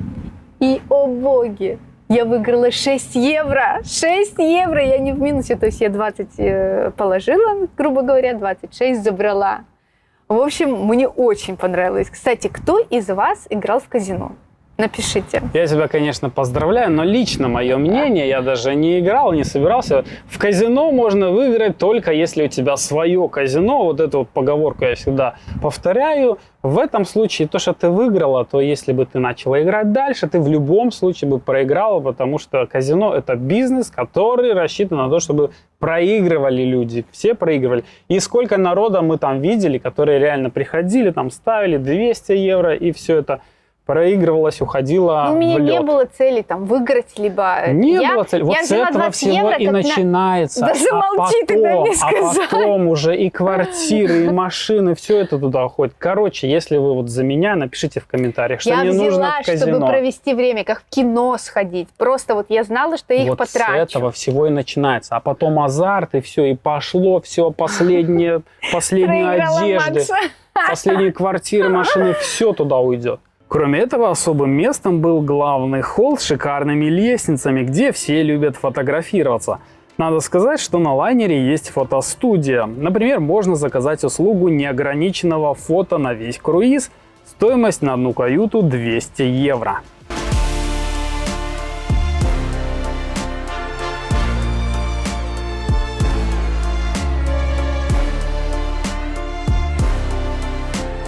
Что ж, основная достопримечательность вечером – это вот эта сияющая, сверкающая со всех сторон лестница. Ну, здесь чувствуешь себя прям принцессой или королевой. И даже не можно подумать, что здесь можно фоткаться в обычной какой-то спортивной одежде. Обязательно нужен элегантный стиль. И еще парочка развлечений уже в ночи. Каждый день в 23:30 в одном из баров проходила развлекательная программа для отдыхающих. Караоке, различные соревнования, танцевальные программы, конкурс парных танцев даже был.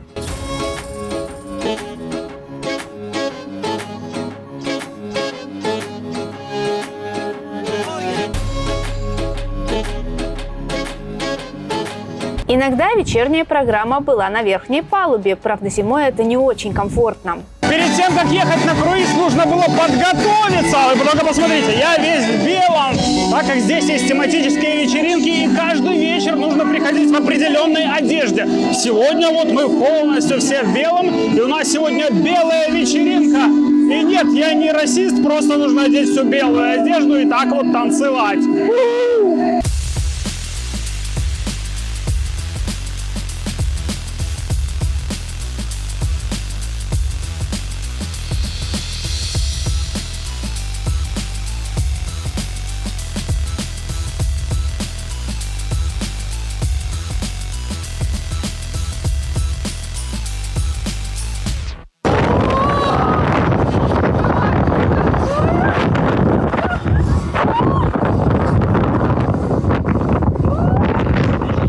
Дети же вечером гуляли по лайнеру, ходили в 4D кинотеатр и игровые автоматы.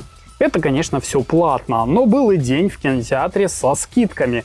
Плати за один фильм, а смотри сразу два. Дети пересмотрели все фильмы. Здесь наш 4D кинотеатр, тут вот можно выбрать.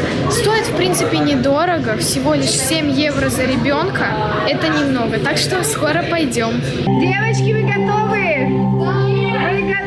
Я не могу пристегнуться. Сильнее. Надо сильнее. Я тоже не могу. Я не могу. Итого мы не могли прийти в каюту раньше 2 часов ночи, так как после полуночи в диско-клубе начиналась дискотека. Не каждый день она была крутой, так как если на следующий день были экскурсии, то все шли спать. Но бывало прям огонь. Как же классно было просыпаться каждое утро, выходить на балкон и видеть разные места и города. И самый любимый вид – это море, в дни, когда мы весь день плывем. Итак, еще мы не показали завтрак. Идем в ресторан Бора-Бора.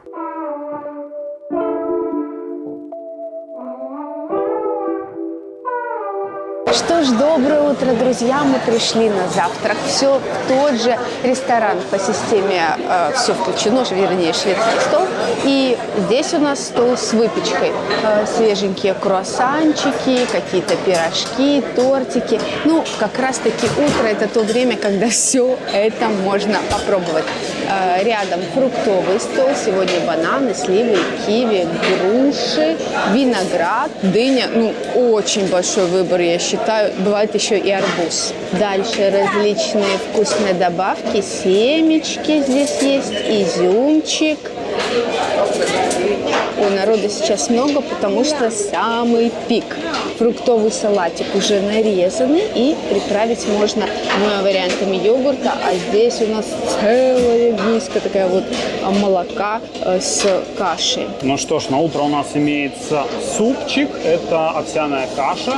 И там я не могу достать, не знаю, что там такое, наверное, тоже какая-то каша. Изюм для кашки, яйца. И самое интересное, что здесь нет никакой очереди за вот этой яичницей. Просто свободно подходи, бери, вот это очень хорошо. Есть жареная картошка и жареные такие колбаски обжаренные. Дальше здесь у нас лежат наши салфеточки с приборами, очень так аккуратно сложены. И здесь какая-то vegetable. Не знаю, что это такое, какие-то булки интересные. Непонятно, на русском нет названий, неизвестно, что это такое. Ну, а здесь хлебный стол, булочки, можно приготовить себе тостики в специальной машине. Ну, как обычно, стандартный завтрак. Здесь снова хлебный отдел, булочки. Здесь бобы, египетская еда, картошка, вареные яйца, опять это помидоры. И здесь сосиски, бекон, яйца. То есть несколько столов с одинаковой едой, чтобы можно было подходить в разных местах.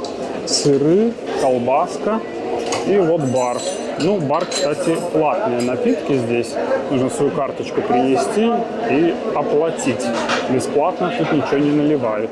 И завершаем все детским столом. Здесь у нас пончики, блинчики, какие-то оладушки, тоже картошка, яичница, колбаски. И все это можно приправить шоколадным джемом.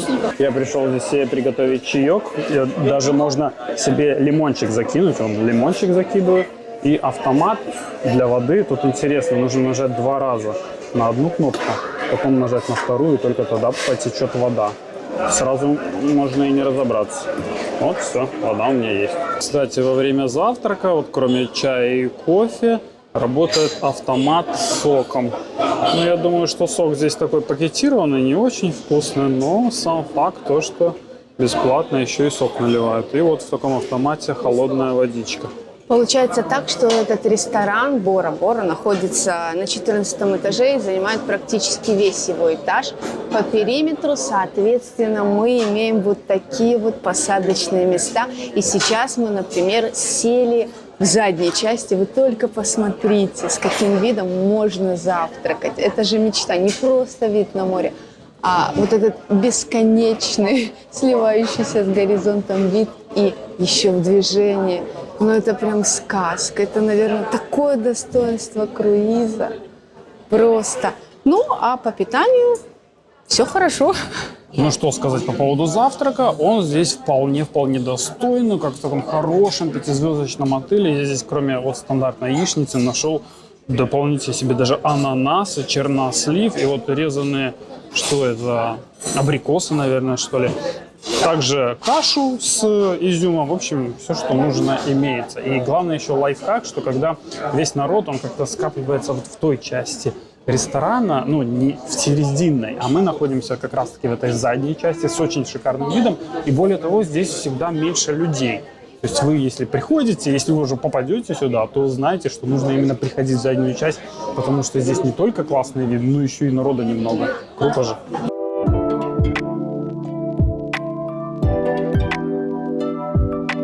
Итого, давайте подведем итоги по питанию.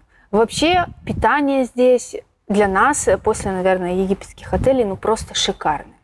Мы постоянно ходили с набитыми животами. Бора-бора — это зло, мы говорили. Там пицца просто не прекращалась. Она еще такая красивая. Я вот все ходил, я Так ее, и просится. правда, не ел, но мне так хотелось ее попробовать. Просто какой-то праздник живота.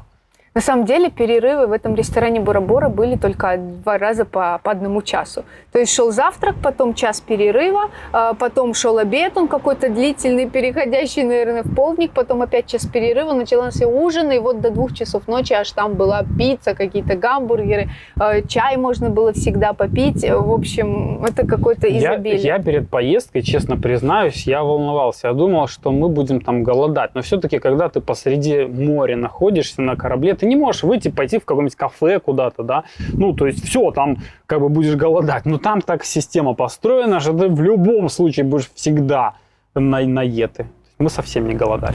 Плюс вот на ужин мы ходили в этот ресторан, который был постоянный у нас, и постоянный столик имел. Но многие из нас, и дети там, они потом еще и за пиццей могли в Бора-Бора сходить, потом в 2 часа еще сходить. Я за фруктиками всегда вечерком ходил в Бора-Бора. Точно так же, на самом деле, утром и во время обеда тоже было 1 или 2 альтернативных ресторана, куда тоже можно было пойти, и также вот по системе а-ля карт, по менюшке заказать себе, как и во время ужина, какую-то еду. Единственный нюанс, что в этих ресторанах уже не было ни чая, ни воды бесплатной, как в ресторане Бора-Бора. Ну вот эта система а-ля карт ресторанов, которая здесь в круизе, мне очень понравилась, так как это не просто рестораны какие-то там проходные, это действительно такие красивые рестораны, хорошая подача, очень вкусное блюдо, все приготовлено по высшему разряду. Такая кухня, прям огонь. И мне даже, наверное, вот первый раз, когда я был доволен больше вот этими ресторанами, а-ля картами, чем основным главным рестораном. Я бы больше ходил прям туда, в обычные вот эти рестораны. Там потому что такие как раз хорошие порции, вот, которые должны быть для нормального человека. Все сбалансировано. Ты там уже. не накидываешь себе целую вот такую тарелку с горой. Да, чуть-чуть вот принесли блюдо, и чуть-чуть все чинно, ладно. 4-й день круиза и следующий город Саудовской Аравии – Янбу. Мы причалили примерно в 11 утра. Из предлагаемых экскурсий по городу нам не понравились программы. В основном это были поездки по мечетям, поэтому мы ничего не бронировали и даже не планировали выходить после нашего опыта в предыдущем городе Джидда.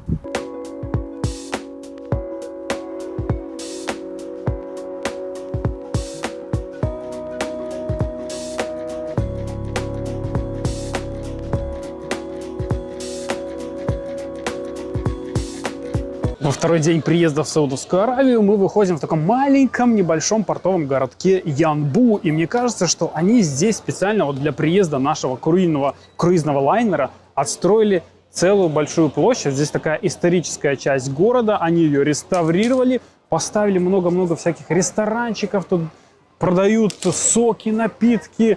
Много чего интересного, и в целом, мне кажется, вот что когда приезжает сюда весь этот круиз, для всех местных жителей это целая достопримечательность. Мне кажется, что даже не столько туристы интересуются тем, что здесь происходит, а сколько местные приходят поглазеть на этих туристов, потому что они явно их никогда не видели, это точно.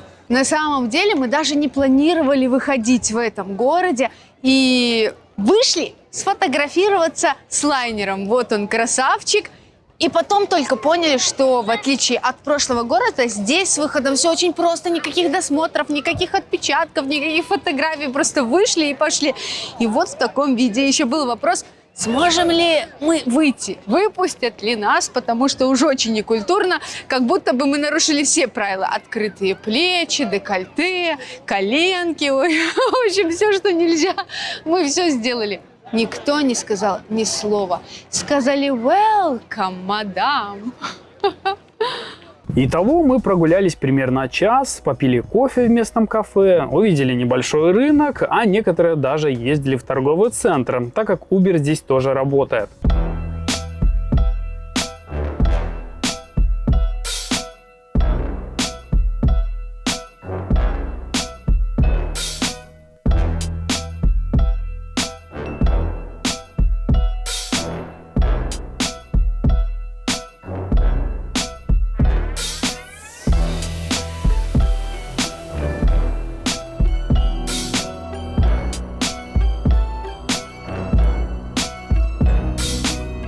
Кстати, на лайнере весь день, вне зависимости от того, стоит он, либо плывет, где-то что-то проходит из развлечений. Это уроки танцев, бинго, конкурсы, можно поиграть в футбол или настольный теннис. Но, кстати, в то время, когда мы стояли весь день в этом Янбу, тоже алкоголя не было. Это уже понятно, как мы и говорили, первый и второй день Саудовской Аравии сухой закон.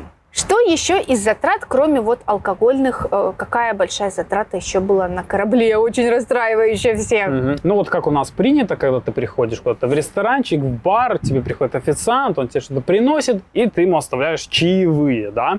То здесь на корабле бумажных денег никаких не ходило, и чаевые здесь не принято давать. Просто чаевые, все с вашей карты автоматически списываются. Неважно, пользовались вы, выходили из своей комнаты куда-то, всегда будут списываться чаевые в размере где-то $10, 10 евро с человека в день. Итого получилось, что у меня со взрослых списалось по 70 евро, с детей списалось 35 евро с только человека. Маринику, к сожалению, посчитали тоже взрослым. Мариника уже, 12 лет больше, наверное. 13. Но я имею в виду, когда выше 12 лет, видимо, уже у них есть какое-то разделение. Дети до 12 это еще маленькие, после 12 это уже взрослые, и платят они по полной программе, на полную катушку. И в итоге, сколько у нас вышло? Либо это, возможно, было связано, потому что вроде как дети еще в 13 считаются. Возможно, это было еще связано с тем, что надо, чтобы было 2 взрослых в каюте. А мы шли с Мариникой в одной каюте, и Сабрина ребенок, поэтому, наверное, с нее как со взрослого списалась.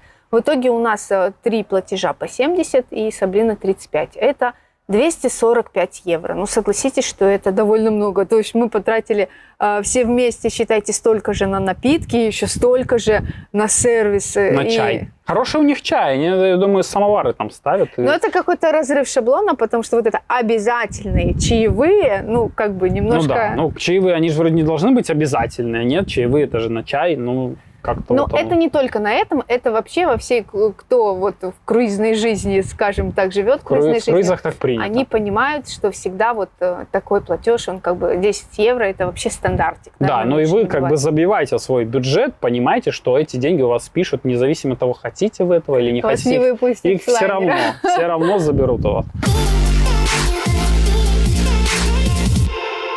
Итак, возвращаемся к нашему маршруту. После Саудовской Аравии мы один день плыли в море, а уже на следующий день оказались в Египте.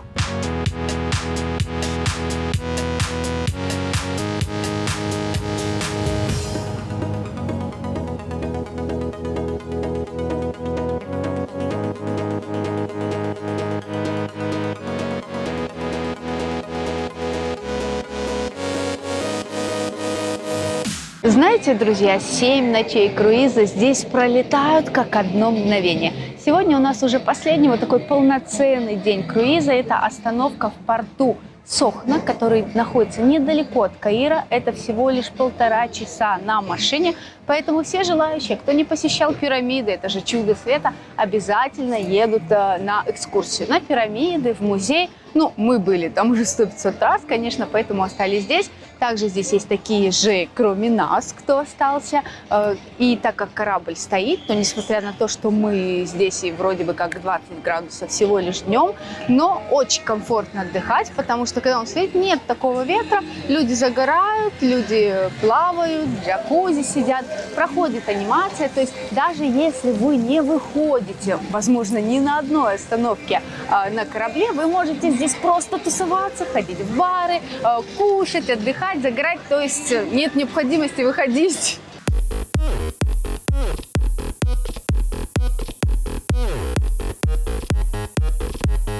Конечно, после Саудовской Аравии у нас в Египте уже было прохладнее, это было ощутимо. Да, мы никуда не поехали, тусовались на лайнере, можно сказать, прощались уже, последний день провели на лайнере. Но хочу здесь отметить, что в том числе и с Сохны, и специально для круиза у нас тоже есть индивидуальные экскурсии. То есть вы можете заранее написать нам на сайт менеджерам, менеджеры вам все расскажут, какие поездки и за сколько, на каком транспорте можно организовать. Поэтому, если вы собираетесь в круиз, заходите к нам на сайт.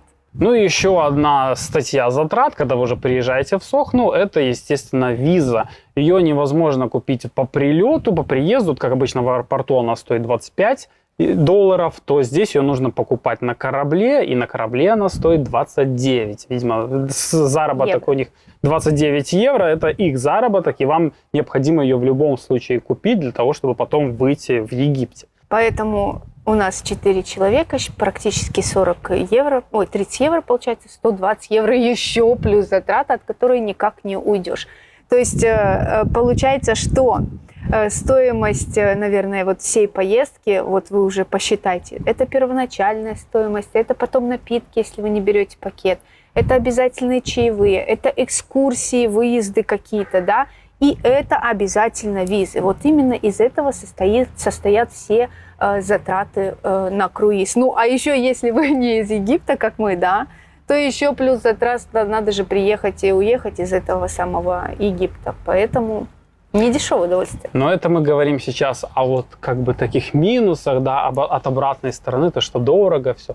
Но надо все-таки сказать, что сам круиз это что-то необычайное. Если вот подвести какой-то такой вывод, да, по нашему опыту пребывания нашего первого круиза, то это какое-то необычное ощущение. И за счет того, что ты, получается, живешь как будто бы в отеле, а картинка за окном постоянно меняется. Это настолько удобно. Вот это самый круиз, как для меня, мне кажется, это самый комфортный способ путешествовать. Что ты спишь, и твоя кровать вместе с тобой, она вот путешествует, куда ты хочешь, между городов. Это настолько необычное впечатление, это настолько крутое, что я думаю, что в будущем это, конечно, наш далеко не последний круиз. Мне кажется, что я вот подсел на круизы теперь, и мне прям хочется туда. Это настолько необычно, очень сильно отличается от всего другого опыта, который у нас был. И я однозначно скажу, что круизы это прям кайф. Действительно, настолько легко ты можешь за 7 дней 3 страны посетить. И как бы там, вот мы говорили о дополнительных расходах, да, и как бы там ни было, для того, чтобы посетить тебе 3 страны, и ты будешь платить за каждый перелет, то это получится, наверное, еще дороже. И тот факт, что на круизы реально подсаживаешься, это подтвержденный, потому что со сколькими людьми бы мы там не знакомились. Вот с кем не знакомились, начинается там разговор, а вы какой раз на круизе? И там он такой, 15-й. Ты такой, что?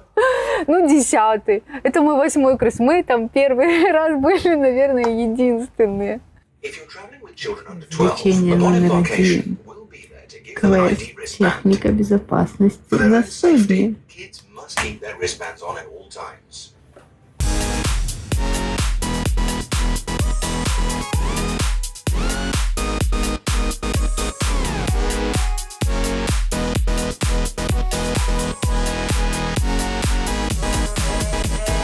Наверное, самый распространенный вопрос у тех, кто едет сюда на круиз, это то, безопасно ли здесь или нет. Все мы, конечно, смотрели фильм «Титаник», как он там благополучно затонул, и никто не хочет затонуть. Но здесь уже, конечно, об этом позаботились. На корабле есть шлюпки, их достаточное количество. Более того, их даже больше, чем самих людей на корабле. То есть для каждого есть свое место, и это место, оно уже прописано в нашей карте круизной. То есть есть пункт, куда нужно идти, где находится конкретно ваша шлюпка, в случае чего, если вдруг вам нужно будет спасаться. И более того, сейчас перед тем, как сесть, как отплыть от корабля, каждый человек, который сюда пришел, он должен пройти инструктаж. И вот мы заселялись в первый же день, был инструктаж, была такая сирена издавалась, учебная, и мы все шли, подходили к своим шлюпкам, находили места, куда нам нужно в случае чего приходить. По-моему, это очень разумный выход, и благодаря этому все спасутся, если вдруг что произойдет.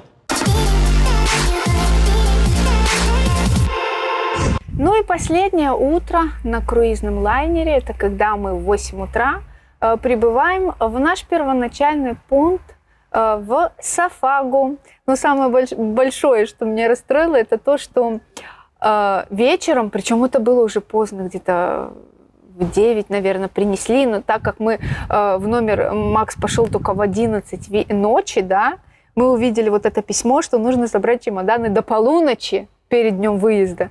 И я вообще в баре, я вообще в баре сижу на анимации. Это было, конечно, шоком. Нужно было быстро бежать, все это собирать, выставлять чемоданы.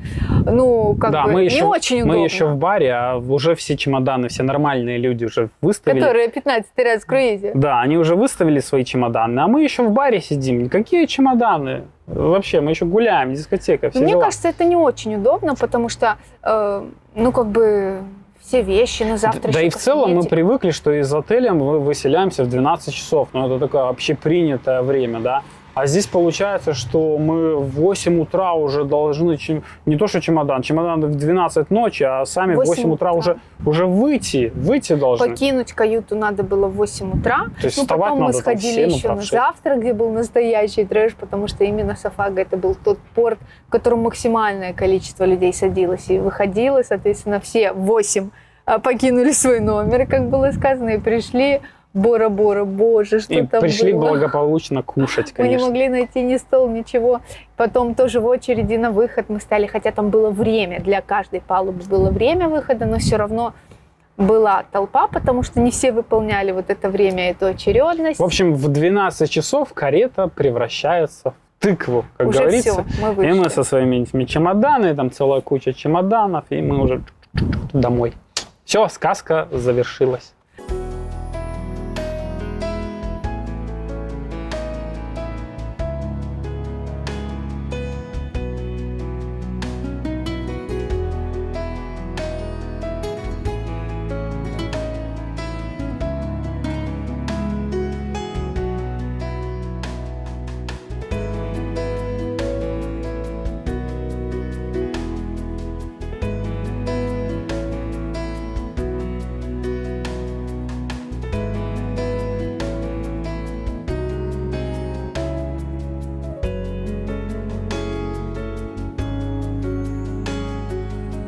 Пока-пока, корабль, это было красиво. На следующий день, когда я проснулась, у меня было такое, знаете, чувство разочарования, почему я не на лайнере. Кстати, мы там ходили и видели даже была стоечка, где какая-то у них система скидок для своих. И, в общем, там был такой круиз на 120 дней. Стоил он 32 тысячи евро на человека. Ну, наверное, прикольно на 120 дней уехать в кругосветный круиз, да? Ну, поехали бы в такой или нет? А цены на все популярные экскурсии из Египта, Эмиратов, Турции и Шри-Ланки смотрите на нашем сайте Travel24 Online. Кстати, гораздо удобнее бронировать в приложении Travel24. Ищите его в Play Market и App Store. Ну а нам не забудьте поставить пальчик вверх и поделиться этим видео с друзьями. Подписывайтесь на канал и нажимайте на колокольчик, чтобы всегда видеть новое видео. А оно уже совсем скоро. Не пропусти. Пока-пока.